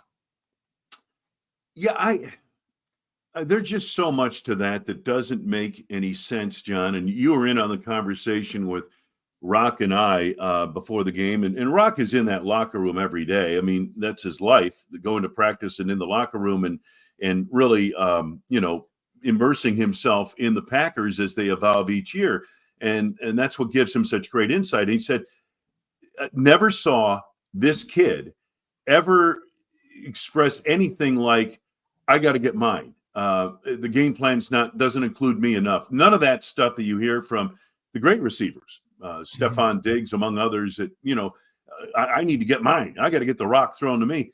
So this was so out of character. I don't know if to me, if you go, here's what you do. You go about and say, okay, there was this incident. If that was the case, and maybe there's more to it, maybe there isn't. But if that was the case, then as a team, I'm saying, okay, that's an isolated incident. We've addressed it. Boom, let's go on. Like it never happened. And I think that's probably how the Packers want to look at this. I was so afraid of getting cut every single day of my life for 13 years in the NFL. I can't imagine what could be going through Rome's head today as he comes back in that building. I would be mortified, terrified, embarrassed, wanting to create conversations with my teammates so that they knew I was feeling bad about the situation, wanting to really confess that that's not me, right? Just trying to make right with my teammates would be on my mind nonstop since the minute that thing got announced last week. And that was probably a very long weekend for him to be at home by himself. I worry about that. I worry about a lingering effect going forward. I also know that locker rooms can flip the script so quickly, and your teammates can always have your back. Last thing on Saleh getting fired there in New York, Wayne, Justin in Jacksonville wants to know, with the Packers defense always kind of tinkering, would LaFleur call his old best man up potentially to come in and be an advisor for the defense? And how would Hafley feel about that? I don't think so, especially at this stage, because Hafley, understand, folks, Hafley's still installing his defense. John, you were around in 2009. I've told this story a number of times in the last couple of weeks. Dom Capers came in, and they went from a 4-3 to a 3-4 defense. And they had a much more difficult situation with personnel. They're trying to make Aaron Campman an outside linebacker. He's a defensive end. And there was a lot of that going on. And it took at least 8 games, maybe 9, before Capers was able to get that 3-4 defense in and playing the way that it would over the course of the second half of that year when you guys won 7 of your last 8 and got to the playoffs. And then the following year when, in a large measure due to that stalwart defense, you won the Super Bowl because of all the injuries you had. So it takes time. And Hafley's in the infancy of putting this defense together, and it is still evolving. I do not think Matt would put that wild card into the mix, at least not this year. Yeah, one of the more dominant defenses we just talked about, the Kansas City Chiefs, took Spags over a year to get that thing rolling, get his guys in there. But it does bring up the question, is Rashawn Gary more of an outside linebacker than a defensive end? Maybe I'll ask Wayne that when we come back. We're going to take a quick break, plus all of your questions. I'm going to get them in when we return. Stick around. No. You can't catch me 'cause a rabbit done died.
All right, time to get the Nooners questions in here to Wayno, voice of the Green Bay Packers. Let's start with this one, Wayne.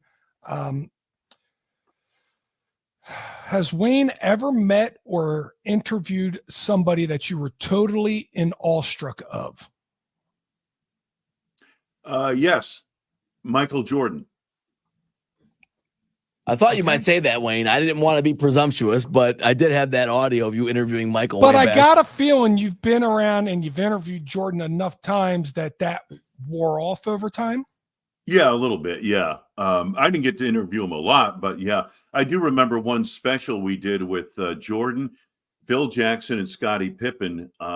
It was produced by WGN TV at the time. It was an hour special about the Bulls championship runs.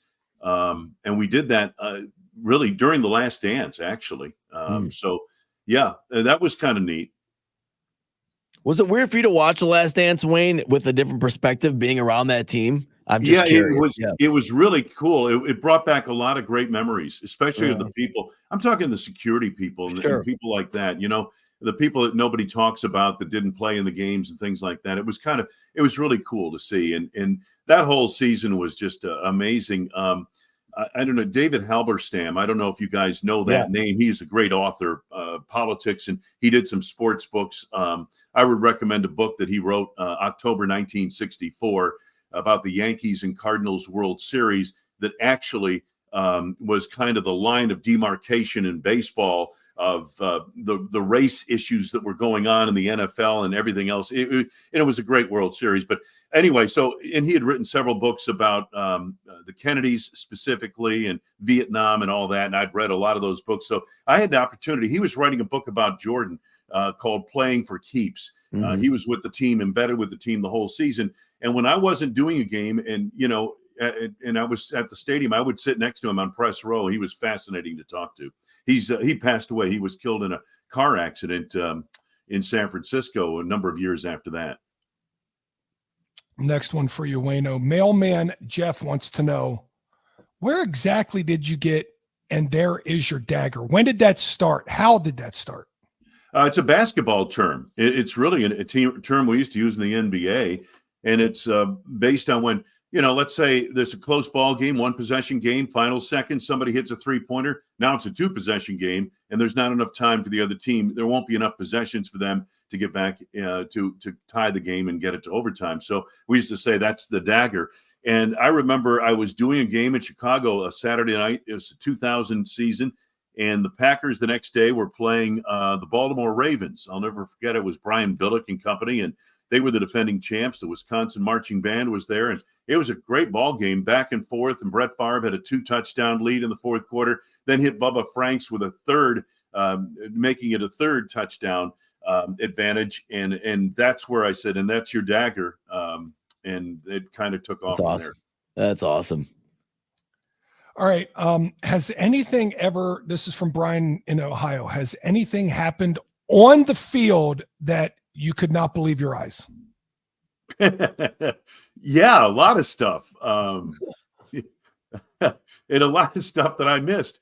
But, you know, I'll tell you what, I'll go back just to last weekend.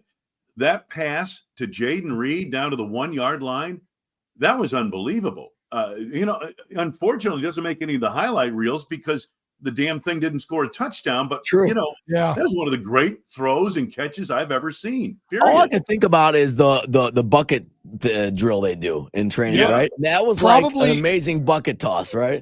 When you look at the defense and you look at the coverage, Wayne, probably not a good decision to throw that football, but a phenomenal throw and a phenomenal catch. And sometimes you can make up for decision-making with execution. Physical talent rules all in the NFL. And that's what that play was. I'm sure. I wish I had sound of you calling the Fail Mary. Other than the Fail Mary, can you remember a time when the refs were just so blatantly wrong? Yeah, no. That was the worst. And, of course, as you know, those were replacement refs on that Monday night game in Seattle. And the next day, the NFL settled that dispute with its officials and brought the regular guys back the following weekend. That was egregious. And the league could have changed that, John, but their stance was, and this is, again, their stance was, if we change that, if we overrule that, the call on the field, there'll be a riot in Seattle. So they let the call stand, and that's what happened. But both teams, the Packers are So covered. we're from that. too You nice guys in made the Wisconsin to playoffs. riot?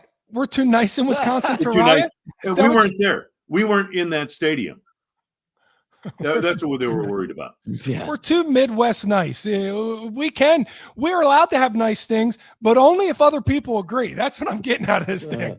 Because right now, Wisconsin for sure has like a self-deprecating kind of feel about its sports teams. Oh, like, yes. whatever is going to possibly go wrong will go wrong with our sports teams. Wayno, we know Cheryl Ladd. We know Paperback Writer. But now we need to know old-time football guys. Who do you got? Willie Lanier, Bobby Bell, or Otis Taylor?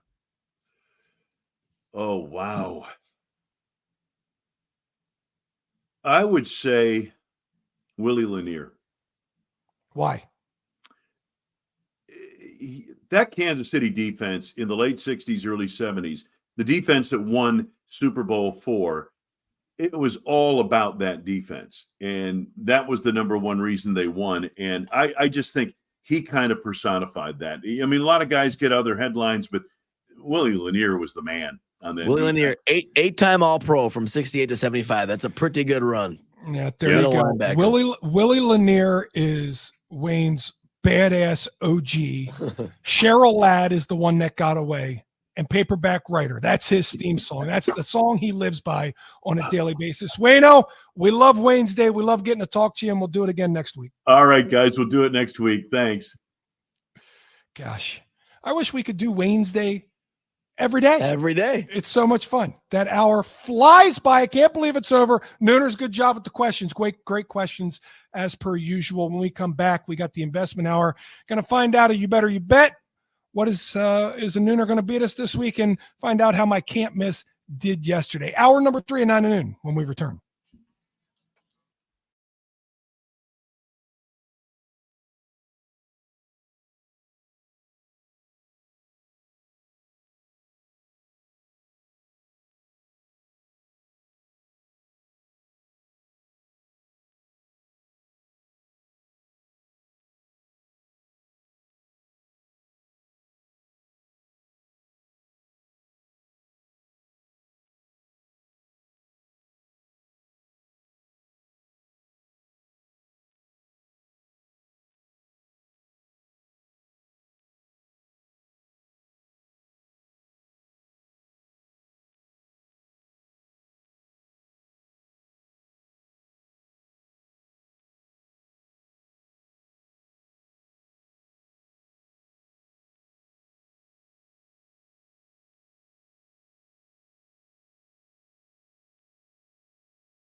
Armin, how pissed off are you going to be if it's What? the Royals again that make Oh, it to the?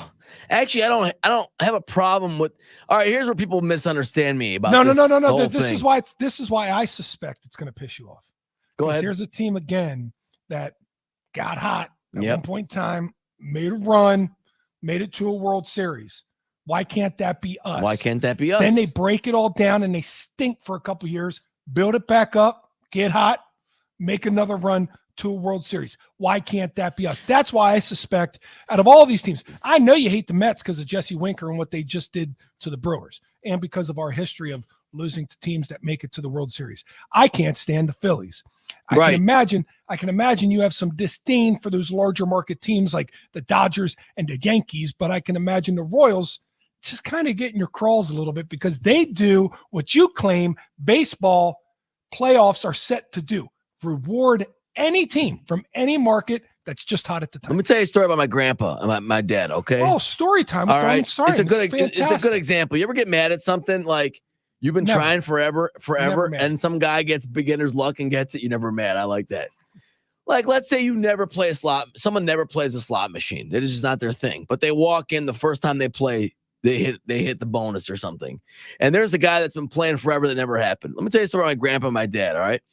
My grandpa was a great fisherman, great angler. All right. Rest in peace, Grandpa Bob. All right. He was a great fisherman. He loved the fish. He used to take us all the time. It was one of his passions. He always wanted to catch a muskie. He never caught a muskie, the fish of 10,000 casts, as you know, right, John?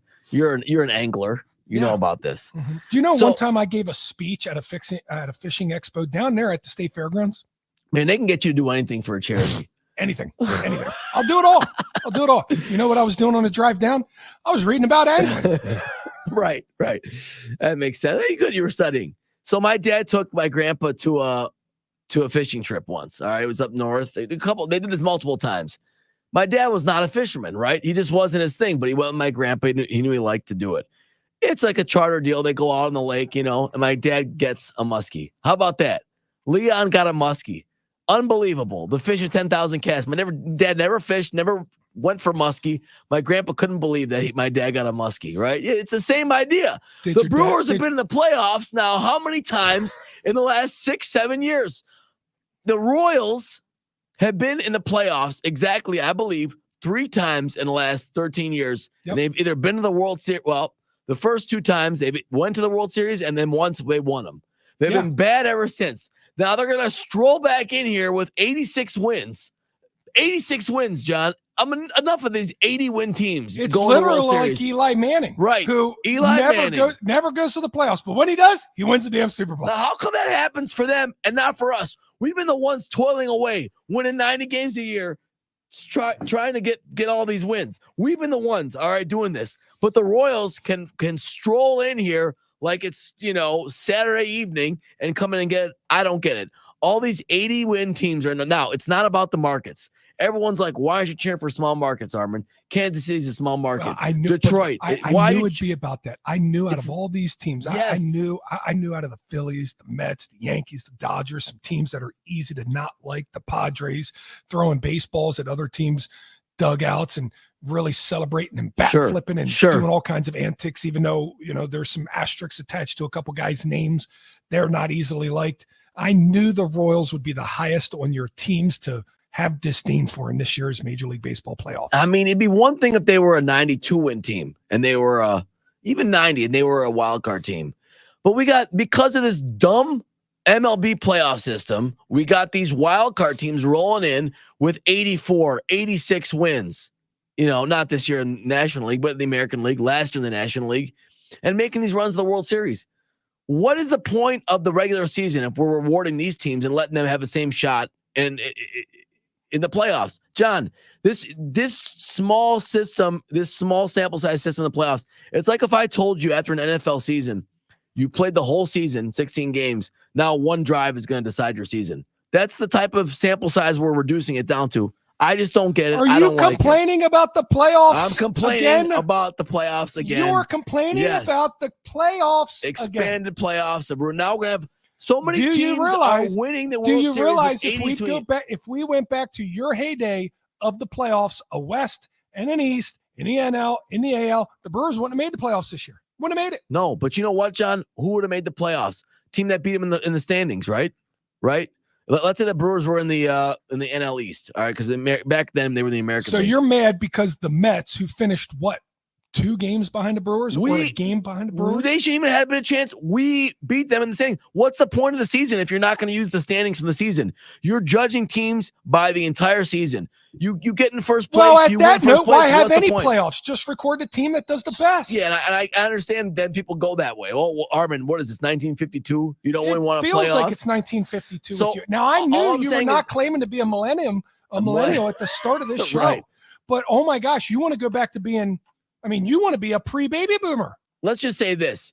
Some playoffs I understand are necessary. I'm not upset about any playoffs, but the way we had it before, I was actually okay with. 4 teams in each league. All right. That's 1 wild card team, 3 division winners. That's enough. That's enough. We shouldn't have done any more than that. Yeah. But were the Brewers one of the Brewers had the 4th best record this year in the NL, correct? 4th. Right. So I think we would have, well, depending on, we still would have won the Central. You know? Take divisions out of it because you want it to be about the regular season. Well, the NBA does this now. It's just conference record. So the Brewers would have been in there at 93 wins. It would, you know, they would have been. And I understand there was an issue when we just had 2 divisions in baseball and there were division winners. There was a problem because all the AL East teams would win like 95 games, but someone else win 100. And then you had some of the AL West, like the Twins in 87, win 85 games. So that wasn't right either. So I understand the need for a wild card team, at least 1 or maybe 2. 2 division winners, 2 wild card teams. I'd be okay with that. 4 playoff teams in each. I just don't like the expansion of the playoffs. And I don't know. It seems like we have teams in that don't need to be in that with 86 wins and like 84 wins. And those seem to be the teams now that are winning going to the World Series and winning it. Why is this happening? It's almost like it's happening too much for it to be a coincidence now, you know, or just be an anomaly of the statistics. I just got 10 minutes out of you bringing up the fact it annoys me that the Royals are back in this thing and watch them go to the World Series and play against the Mets. They're going to go to the World Series and play against the Mets, and it's going to be 2 teams that Armin is so just demoralized are in this race. I didn't imagine getting 10 minutes out of you on this one, but I did. Kudos to me. Yes, for you. And I don't dislike Kansas City. I don't dislike the Royals. Their team is fun. Bobby Witt's fun. It's not about the team itself or the market, except for the Mets. The Mets are in my, watch list. I don't like the Mets, obviously, for obvious reasons. This again? Are we going back to watch list? I'm cheering against the Mets. Other than Winker. Okay, so Winker by far high up on that watch list. All of them. They beat us. It hurts really bad still. So I want you them to still lose. hate on the polar bear. I want them to have pain. Like I had pain. Yeah, I'm not cheering for the Mets. I want them to lose. Of course, the Mets are going Don't you think there's something respectable out of Pete Alonso? You can take that call, Armin, but don't you think there's something respectable about Pete Alonso? The fact that this man, was going to be thrown away to the trash, and now all of a sudden in the playoffs gets hot. And it's a big home run against the Brewers. Now hit a big home run again last night. Yeah, it's a memorable baseball moment. I gotta appreciate old heads, especially old heads in baseball. Old heads in baseball are a special old head, right? Because they start walking funny because they've been playing a lot of games, so they have a little limp. They walk a little funny. They don't look as in shape as they once did because baseball players they'll let themselves fall off now. The end of a baseball player's career, that's a fall off. They will fall off hard at the end of their career. Travis Kelce's fallen off a little bit. He looks bad on the sidelines. That haircut, that mustache. The haircut. Yeah, he looks slower now. No doubt. He does look slower. It's something's taken a toll on him. I will not go with the Taylor Swift joke, but he just looks like he's lost a step. He's fallen off. But when baseball players fall off, they fall off hard. And I got to applaud guys that look like they're falling off and then pull it together and make some big time plays. I mean, Pete Alonso, he's rubbing off on me, man. I'm starting to pull for Pete Alonso, and I hate saying that's it. Whatever. You have that prerogative, and John, I understand you have a different motivation. You're a longtime Philadelphia sports hater, so I can't blame you for that. It's hard. This series is hard for me. It's really hard. I don't want to root for the Mets, but I can't stand Philly. Mets and the Phillies are like the 2 dudes you hated the most getting in a fight. I'm happy for Frank the Tank. He's a really good dude. He came in this year, if the Barstool guy, Frank the Tank, big Mets fan. He came in here this year. He went on the morning show and we met him. He's a really nice guy. He went on Zape's show. Yeah, I think it was, right? I got a picture with him. He went to the game yesterday, had the time of his life. Locking down guests like nobody's business. Well, this might have been, it might have been Josh. I can't remember, but didn't he get that girl off of he got Taylor media? Mathis. He got Taylor Mathis, yeah. Luddy just sliding into DMs. Well, because he's used to it. He's single. He's got the touch still. So what you're saying is you can't book guests because you're married. No, I'm not on those apps. If that's what it is, it's what it is, Armin. Just tell me. Should we take Laura's going to get pissed because you're going to try and get guests for the show. I need to know this. Well, it depends on the guest. I don't think she'd mind if I got wags and stuff. All right. All right. Should we go to Rich and Delafield really quick before we get to Rich, you're on 9 to noon. How you doing, my friend? Hello? Rich, you're on 9 to noon. How you doing, my friend? Oh, good. And I got to just say something because I'm an old guy, 71,000 years old. Yeah, let's go. And Armin's going off about the playoff system. Yeah. Okay. One, it's all about the money. That's what it is. Oh, I agree. And if a small market team happens to win, coming out of the wild card spot, people embrace the storybook story of Cinderella. So Armin can go pack it away on this one. Oh, so you disagree? Go pack it away, Armin. Go pack. But don't you? But Rich, you're an old guy. Don't you think that the teams that are most deserving should be the ones that are winning? We're deciding champions. I have to tell my kids, my grandkids. I have to explain to them why 86 teams were winning the World Series and not teams that won 100 games. Why are we even playing the regular season, Rich? That's the system. I'm saying I don't like the system. Look, I'm going to tell you something, Armin. Someday they're going to have everybody but 2 teams in the playoffs. What are you going to do with that? That's how it used to be. Armin's going to have a real big problem with that. Pre-1968. Armin, I said all but 2 teams. Oh, all but 2 teams. Because they keep expanding the format. Right. You know what? You're right. And I won't like it, Rich. Why don't we put all the teams in a ping pong ball? And why don't we put all the teams in a raffle and just pick the raffle? Why don't we just pick the team out of a hat that's going to win the World Series then at that point? Would that make you? I mean, what's the point of me watching all summer for 6 months? You, Armin, is they bastardized the system when they put 50 teams in the first place. I agree. So that's why I'm complaining. But that's what I'm complaining about. I know I have to live with it, and I am living with it. I'm just voicing my opinion on why I don't like it. Can I get us back on track here, Sorry. Rich? Thanks for the call. I really appreciate it. Anybody wants to take a shot at Armin is more than welcome to call in here as an owner and take a shot at Armin. Take a shot at Armin. I take shots at him all day. Yeah, bring it. Sometimes I get tired of it. I need somebody else to come in and take a shot at him too. I'm fine with it. Go ahead. But I think Rich was making the same kind of point that you were making, is that they just watered down the playoffs. But what Rich is saying is grow up, get over it. Get over it. Get over it. That's what he was That's what he was saying. You guys literally feel the same way about the playoffs, but he was trying to smack you behind the head like you're his son and saying, get over it, boy. No doubt about it. All right, John. Let's get over this segment and let's get into something that's a lot of fun, and that's reading picks for you bet. You better.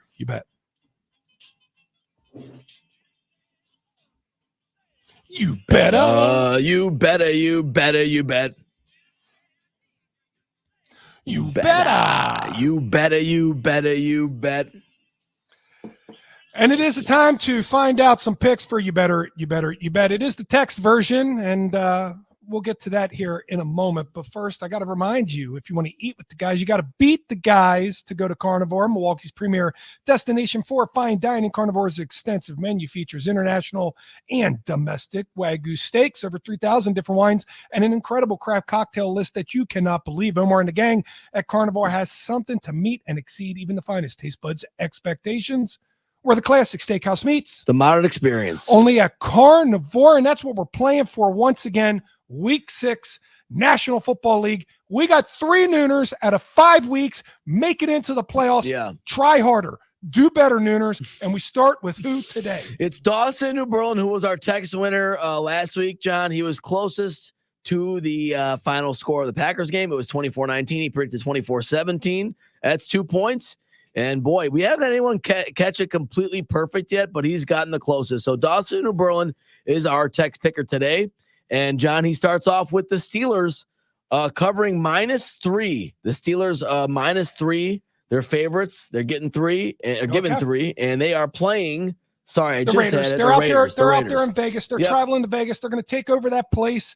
The Yinzers, and they're going to try and roll through the Raiders, who are dealing with the whole boatload of messes out there. You got Max Crosby saying, I don't want to be traded. And I'm here. I'm a Raider for life, baby. And you got Devontae Adams saying, yeah, I want traded, but if you trade me to the Saints, I may retire and not let this trade go through. So a lot of weird distractions going on out there in Vegas for Antonio Pierce, AP, a guy that everybody said the team wanted to play for. Everybody but Devontae Adams. The Steelers got to get back into their winning ways. They're 3-2, lost 2 tough ones these last 2 weeks.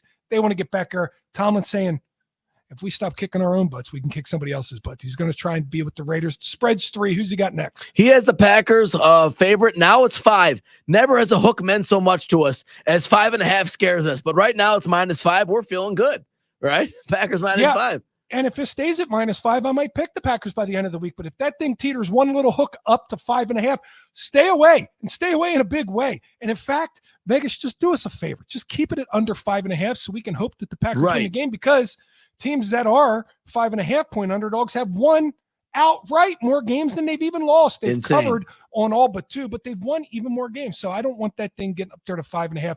I talked about the threat that the Cardinals bring in here with a good run game, a good sneaky quarterback, and a budding star at the wide receiver position. And their defense isn't too bad either. I like this game being a noon boom, though, Armin. Yeah. I like the Packers. I just like it a lot better if we don't get that weird karmic 5.5 point thing. All right, who's next? Well, speaking of that, Dawson has the Texans next, -7 as they travel to Foxborough in a troubling trend now. A big favorite again, John. -7 for the Texans. But it is the Patriots, right? Yeah, this is one, and I did do this the other week. Whoever San Fran was playing, it was -7, and I picked them, and they won. They won by 10 or 11. There have been a couple that have worked their way through. Houston, I think, and I know Houston lost the other week. I think Houston is the biggest threat in the AFC to Kansas City through 5 weeks. Okay. I do. Okay. Through 5 weeks, I think they are the biggest threat to Kansas City. I think the Patriots are the biggest threat to Carolina at being the worst team in the NFL. So you got the biggest threat at being the best in the AFC versus the biggest threat at being the worst team in the NFL. That's why your point spread is 7 points. This is 2024 NFL season. Anything could happen. I'm staying away from it. That means take the Patriots outright at +250. All right. Next one. Now, this is not a heavy favorite, but a favorite nonetheless. Colts are -1 at Tennessee. Who knows what to make of this game? Colts at Titans, John. I know what to make of it. Is Joe Flacco playing? Because if Joe Flacco's have you seen the Gridiron Gang video this week? I sent it to you. I hope you watched it. But we send so much stuff back and forth. I got a feeling half the stuff I send to you, you don't read or no. Hold on now. Hold on. Did you see the Gridiron Gang? Do we this all week? watch everything we're sending? It's about back. I look at everything you say. Thank you. Everything you send, I look at it. Did you see every I sent you a video of the big snapping turtle in the pond by my. Yes, I saw that. Oh, okay, I saw that. cool. And you go, oh, I see this guy about once a year. What's his name? Big Bertha. Grande. Big Bertha. Big Bertha. And then he floats away and swims away. Dude, that is a monster. Challenge me again, Armin. I look at everything you said. Okay, I like to think I look at most of the stuff we said. Okay, this week's Gridiron Gang, which is one of my favorite things that happened. This thing is so good. It started when I was still playing in the NFL. And you know it's good when it has that kind of staying power still around. And now the episodes are all about the franchise quarterback that was washed away from one team to go to another. And you know who like the master Yoda is of all washed up quarterbacks that go to another team and prove they are actually a franchise quarterback after fizzling out and being a bust on their first team? It's Jared Goff. Yeah. But Jared Goff's Han Solo is Joe Flacco. If Joe Flacco starts for the Colts win this football game. Next all right. Last one and his lock. Boy, all favorites here. I mean, this is what we're doing here. It's Cleveland. I'm sorry, Philadelphia. I was about to Cleveland say. Visiting Philadelphia. Philadelphia is -9. That might be the biggest of the week, John. I think it is. The biggest wood of the week. Philly home. They got to cover 9 against the Cleveland Browns. Yeah, Philly's coming off a bye, and Cleveland's coming off of being Cleveland. And you know what? They have done the most Cleveland thing any team could ever do in trading for Deshaun Watson, who is absolutely atrocious at the quarterback position. How many picks did they trade? Did they trade 3 first-round picks for Deshaun Watson? And they paid him all that money. They paid him $230 million fully guaranteed. Here's two stats, and I Classic don't like Cleveland. stats, and you know I don't like stats. So if I'm going to bring up stats, EPA, expected value per pass attempt. Okay, Deshaun Yes. Watson has the worst EPA out of any Browns quarterback since 2000. Think about all the bad Browns quarterbacks. We're talking Manziel. We're talking I hate to say it, Whedon. Yeah. We're talking Baker Mayfield. We're talking Tim Couch. We're talking every bad quarterback that's ever been in Browns history, and he this year in 2024 has the worst EPA. You know who has the second worst EPA for Browns quarterbacks since 2000? I mean, I'm trying to think of the worst Browns quarterback. 2023, Deshaun Watson. Oh my God. That's how bad he is. He's worse than he was last year, which was the worst the Browns have ever had in this millennia.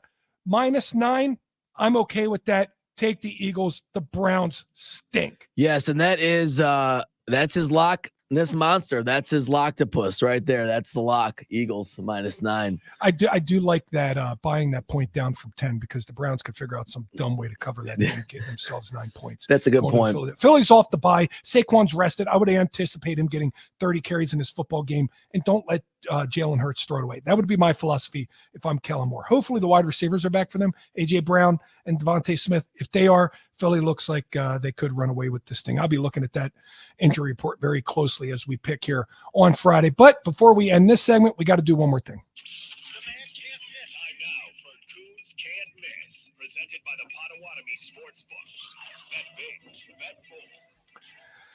It is time for another Can't Miss presented by Potawatomi Casino Hotel Sportsbook. And while we're talking about the Sportsbook, let me tell you about some things that happened down at the Sportsbook. And how about the Green and Gold Legends Series? Oh, yes. Matt Schneidman takes his show to the Sportsbook every month during the NFL season to talk to a Green and Gold legend. And coming up on October 14th, it will be Amon Green. He will be said legend sitting down with Matt Schneidman from 6 to 8 p.m. on the 14th. Make your way down there. Meet him on Green, Potawatomi Casino Hotel Sportsbook, and join Matt Schneidman live for his show at 6 for the Green and Gold Legends Series. And Matt says he does his homework for these, and I hope he does his homework and asks you what it was like when Amon Green came back to the team and you were wearing number 30, his old number. What was that like? That's what I want to know. Switch to 34. It was weird. He did switch to 34, and then Edgar Bennett and he had some great conversations about wearing 34 and the pride that it took to wear number 34. I thought there was more pride in wearing 30, to be honest with you. I think there's more heritage and history to 30 with the Green Bay Packers than 34, but I can understand EB and AG wearing 34 and representing. And by the way, when he came back and took that 34, that's when he got the franchise record. Rushing record. The record, yeah, he did. So on a play I blocked for him on. So I take a lot of pride in that. I was worried he was going to ask for 30 back, and I'll never forget the first day sitting down in the hot tub as he came strolling in as we signed him back, and I'm like, oh, here we go. He's going to ask for 30. He's going to ask how much I want for it. And I don't really want to sell it. I don't really want to sell this thing away. Kind of like 30 at the time. He sat down in there. He goes, hey, I'm Amon Green. I said, hey, I'm John Kuhn. And that was it. That was it. I was like, what a guy. On to the next one. John, AG was cool. A lot of AG guys wore 32, so that's pretty cool, John. That it's the history of the number, and then as a Packer, you had that legacy. A lot of great players wore a lot of numbers. So AG was cool. I really liked AG. Yeah, so that'll be exciting to go. Potawatomi, that's in the 14th. You know what AG's doing now? You know what he's doing now? Video game stuff, right? I think, right? He's a professor at Nebraska about running video game teams. Yes. About being a coach and an owner of a video game team. Yes. He's at the University of Nebraska. They're teaching up the kids how to play video games. All right. Now, my can't miss for today. Lost yesterday. Liberty and Florida International. They went to overtime. It was -17. Didn't get it. You can't get 17 points in an overtime. All right, John. So I knew once they went to overtime, I lost that thing. We're gonna rescue. We're gonna rescue week coming to keep the streak alive. We're gonna rescue. We need the rescue. We need the rescue. And to the rescue are said Royals from earlier in this segment. I'm gonna piss Armin off. I'm gonna take the Royals +1.5 tonight against the Yankees. Okay. Why? Because Schneidman rubs me the wrong way, and I need the Yankees to lose this thing. I'm going Royals. Going Royals in the World Series with the Mets, because then I'll have somebody to root for. I'll root for the Royals in that thing. There you go. Royals tonight +1.5. Royals on the run line. It is possible you could get the win, and Schneidman could not get angry if the Yankees win by a run. So we'll see what happens. Royals plus 1.5 on the run line is Coons can't miss. All right, let's take a quick break. Come back on the other side. Got a lot of reaction here, Armin. A lot of of reaction stuff. to a lot of things that you said. I A lot know of it. people wanting to take shots that I said, if you want to take shots at Armin, I'll let you on the show anytime you want. Bring Maybe it. we'll get some of those shots in. Maybe we'll talk about what we started the show with today, which is it cheating to use artificial intelligence in sports? The Mets may be doing it. Should the Brewers do it as well? We will continue this conversation on the other side. 9 to 9.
Reaction time on a wide open Waynesday. And I told you, anybody wanting to take a shot at Armin Sarin, here's your chance. I'll put you right on the show. We'll start with unnamed in the 608.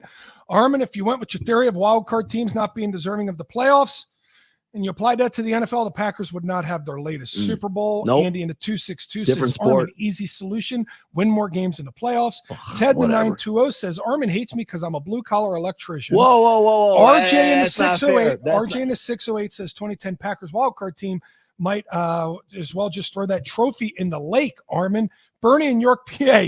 Packers 2010, Armin wouldn't have been in the playoffs. Everybody wanted to correct you here, kid. All right, so really quick, the Packers 2010 takes doesn't apply because it's a totally different sport. We've always had 6 teams in the playoffs in each league. That was a great standard system for the amount of teams. But now we have 7. But now we have 7. So I don't like the 7th. I was on record. I don't like the 7th. What about when we had 4? Would you rather go back to 4? No, that's too little. In football, that's too little because there's not enough games. So I'm totally supportive of the 6, and especially with the way football is, you can't play so many games, obviously. So had to have those teams. Well, once we go to 18 games, should we go back to 5 tiebreakers. teams? Or should we go back 6? to 6 was perfect, if you want my opinion. And I think they should have kept that. And the whole, hey, I love electricians. In fact, you got to go say hi to my friends at Best Electric, bestelect.com. You got to meet those guys, Nate, Bruce, all my buddies out there do a great job. Almost had to call my friends at Best Electric because I put in a smoke detector the other day, John. Mm-hmm. But you know what? I got the job done myself. Didn't have to call them. Oh, it took me. I just had. I'm surprised you didn't call him to, pat yourself on the back right in front of him. That's something that you do on here quite often. David Okonomowak, first Armin's early season Vikings take is the worst team in the NFL. Now this playoff take, he's Milwaukee's Colin Cowherd. All right, now to the phones. DJ and Waukesha. DJ, you're on 9 to noon. How you doing, my friend? Oh, it's going good. It's a beautiful Waynesday. Let's go. Just wanted to talk about some of that artificial intelligence. Yeah. I mean, where does it start? Where does it end? You got to Google search everything. Half the days, nobody knows nothing. Artificial intelligence makes us dumber. And in sports, it's just going to water it down. You can look everything up at a heartbeat. I mean, they got those iPads and everything in the dugouts now. What's next? Why don't we just start putting out a pitching machine on the field instead? Well, listen, I understand the fear. I saw the movie I, Robot 2, and it scared the crap out of me. Like, I was really nervous when we got to the 2020s that we were going to be living in that world, but we aren't right now. And I do wonder if we put a team out there with no iPads and played a team with iPads and communications, who do you think wins the game, Armin? I definitely think the team that's allowed to prepare more with more information has an edge. I do too, and I think that's kind of why it floats around. The question is not that. The question is AI looking at these players? Is this one gets to me? The AI doing it. You recording, even if you were sitting in the dugout watching a camera that's on the pitcher the entire time, that doesn't bother me for some reason. You're watching a pitcher on a mound on a screen, and you see something, and you go, "Hey, come over here." When he goes and scratches his butt, it's a fastball. It's not a curveball. Every time he scratches his right cheek, I don't mind that. I don't mind that. Right. You know why? Because you're fine. But when AI is doing it, I don't know. You're not coming up with the answer. Nobody's coming up with the answer. Connor Stallions isn't coming up with the answer, and you're friends with them. It's a computer. It feels weird. That one just feels weird. Good call, DJ in Waukesha. Tim and Cudahy, you're up next. Tim, how you doing? 9 to noon. Good. 2 things. Not telling you how to fan, Armin, but cool. If all right. Brewers were the 7th seed. Yep. And went to the World Series, would you have the same stance, or would you show up for the parade? Okay, I'll answer that now. I don't know if you want to give me both. I'm glad you brought that up. A lot of people have asked me, well, what if it's the Brewers? So obviously, the way I feel about the way MLB's playoff system is constructed, objectively, is totally different than my motivations as a fan. So obviously, I want the Brewers to win no matter what. I want if we were in this, I think, flawed system, but we're able to take advantage of it and win by ourselves and win that way and get in and make a run, win the World Series, I'd be the happiest guy in the world. I'd be first guy at the parade. I'd be, holding up the trophy. Of course I would be, because winning a World Series as a Brewer, like, throw it in the lake. That's my line. I'm using that line, but that line I read there from RJ, throw it in the lake. Because my thing is, obviously that's what I care about the most. This is an opinion I have, but it doesn't supersede how I feel about my team winning at all. Of course not. But Armin, So those are separate Armin. issues, Tim. Those are separate issues that I think it's consistent logically. I can on one say objectively as an observer of the playoff system, I think it's flawed, but on the other hand, say I want my team to win. Armin, us being fans are nothing more than a surfer on a surfboard, that the surfboard is the team, the ocean is the season. Sometimes we get slammed to the ocean floor. Sometimes we make it to the end of the beach. You have to enjoy the ride, my friend. Oh, I do. I totally get it. Listen to that analogy, But let me tell you no, something. No, you need to get in your surfer vibe right now, Armin. You're not in that. All You're right. not in island life. You got to get in island life. You got to start Exactly. wearing. You got to start wearing those pants that go halfway down your shins. Yeah, you're and, right. and a Right. cut off and an unbuttoned, button up shirt. You just unbutton that thing the whole way. Let your hair grow out. Let your beard grow out. Get in island life, Armin, and then just ride that wave of a season and just ride it in. I agree. I'm riding the wave. It's not that I'm not enjoying it. It's just the way I feel about the playoffs. And I think deserving, teams should have a chance at a championship that's better than, and the bye does put that in there now for the top two teams. So it has changed it a bit. Well, I like But your. all but one team at the end of the year celebrates. So you have to enjoy the season. Oh, I do. I enjoyed it. I'm not. That's a totally different deal. Yeah. Tim, good call there. Thanks. I appreciate anybody calling in to just get Armin to relax. Just tell him to relax and ride that wave of a season. And I will say, I really like that call because he hit the one thing that I don't think people realize. The Brewers aren't the only team that gets screwed every year in the playoffs, right? The Packers aren't the only team that gets screwed every year in the playoffs. There's a lot of fan bases. In fact, in football, 31 of them feel like big old losers because they didn't do what they expected to do every year. As a fan, you got to enjoy that ride. You have to appreciate it. You have to enjoy it. I totally agree with that. And I'm a big proponent of that. Ups and downs, take it all. That's what being a fan's all about. Joe in Hartford, what the Astros did is more fair than using AI. If people are doing the work, it's fair in a game. If you're doing the work in game, it's fair. That's what he's saying. If you're looking at it and you're doing it, it's fair. That's where if you're using AI and it's not during a game, I kind of get it. Like it's a tool that if you don't use it, other people are going to use it, and you kind of got to keep up with it, but not during the game. Yeah, can't be during. Okay, the game. I'm with that. I still don't even like it outside the game either. It's just icky. Something doesn't feel right on it. Well, you know what? We'll ask Mike Keller how he feels about AI. Mike Keller, big technology guy. I heard that somewhere. Big technology guy. Likes technology, likes using computers, likes all that fancy stuff. We'll ask him at the top of the hour. But when we come back, we got to give our quick trip take of the day. Find a take from a nooner that was probably the best or the funniest or took the best shot at Armin. I'll pick it today. No, you know what, Armin? You can pick it today. Oh, how about that? All right. I'll let you pick it. Thank today. you. We'll do that next when we return. No. Teacher, we're surfing.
No time like the present to break some news here, and it's not anything crazy or not, but Xavier McKinney, X for the Green Bay Packers, that safety, that guy, that dude, number 29. Yeah, NFL Defensive Player of the Week, or is it NFC? I think it's NFC Defensive Player of the Week for Week 5. Let me actually get this correct since I'm breaking the news. But let me tell you something. He's worth the money. NFC Defensive Player of the Week. Listen, worth the money. Pay him triple, like a Nooner on Monday said. Takes money from somewhere else and pay him triple because he deserves it. This guy's got an interception in 5 straight games. 5 straight games. And it took 5 straight games of interceptions before he could get that NFC Defensive Player of the Week. He also just happened to pick up a fumble this past week too. So 1 turnover, not enough to get it done. 2 turnovers, enough to get it done. But X, 5 in a row now. Do you know what the NFL record is, Armin? I want to say, is it 10 or is it 10 or something? Close. 8 by an old Oakland Raider way back in the 70s. Did 8 games in a row one time. All right. I also saw Troy Polamalu, I think, did 7. So he's creeping up on that. Troy Polamalu, the year he got it, 2010, did it 7 games in a row. That was the year he stole Defensive Player of the Year away from Clay Matthews. That was a thing back then. I remember he won it. Did you feel a certain way that Troy won it in 2010 over Clay? Because I didn't understand, how big of a deal things were. Being a fullback, you don't pay attention to the NFL honors. You just don't. Never watched it. Not one time. Yeah. I'll never watch it. I never watched it once. I'll never watch it. NFL honors. Why? What's the C on there? And by the way, here's another reason why I'll never watch it. Because when the Packers won Play of the Year, Aaron thrown to Randall, 2013. I didn't even know we were up for the award. I didn't even know the play was up for it.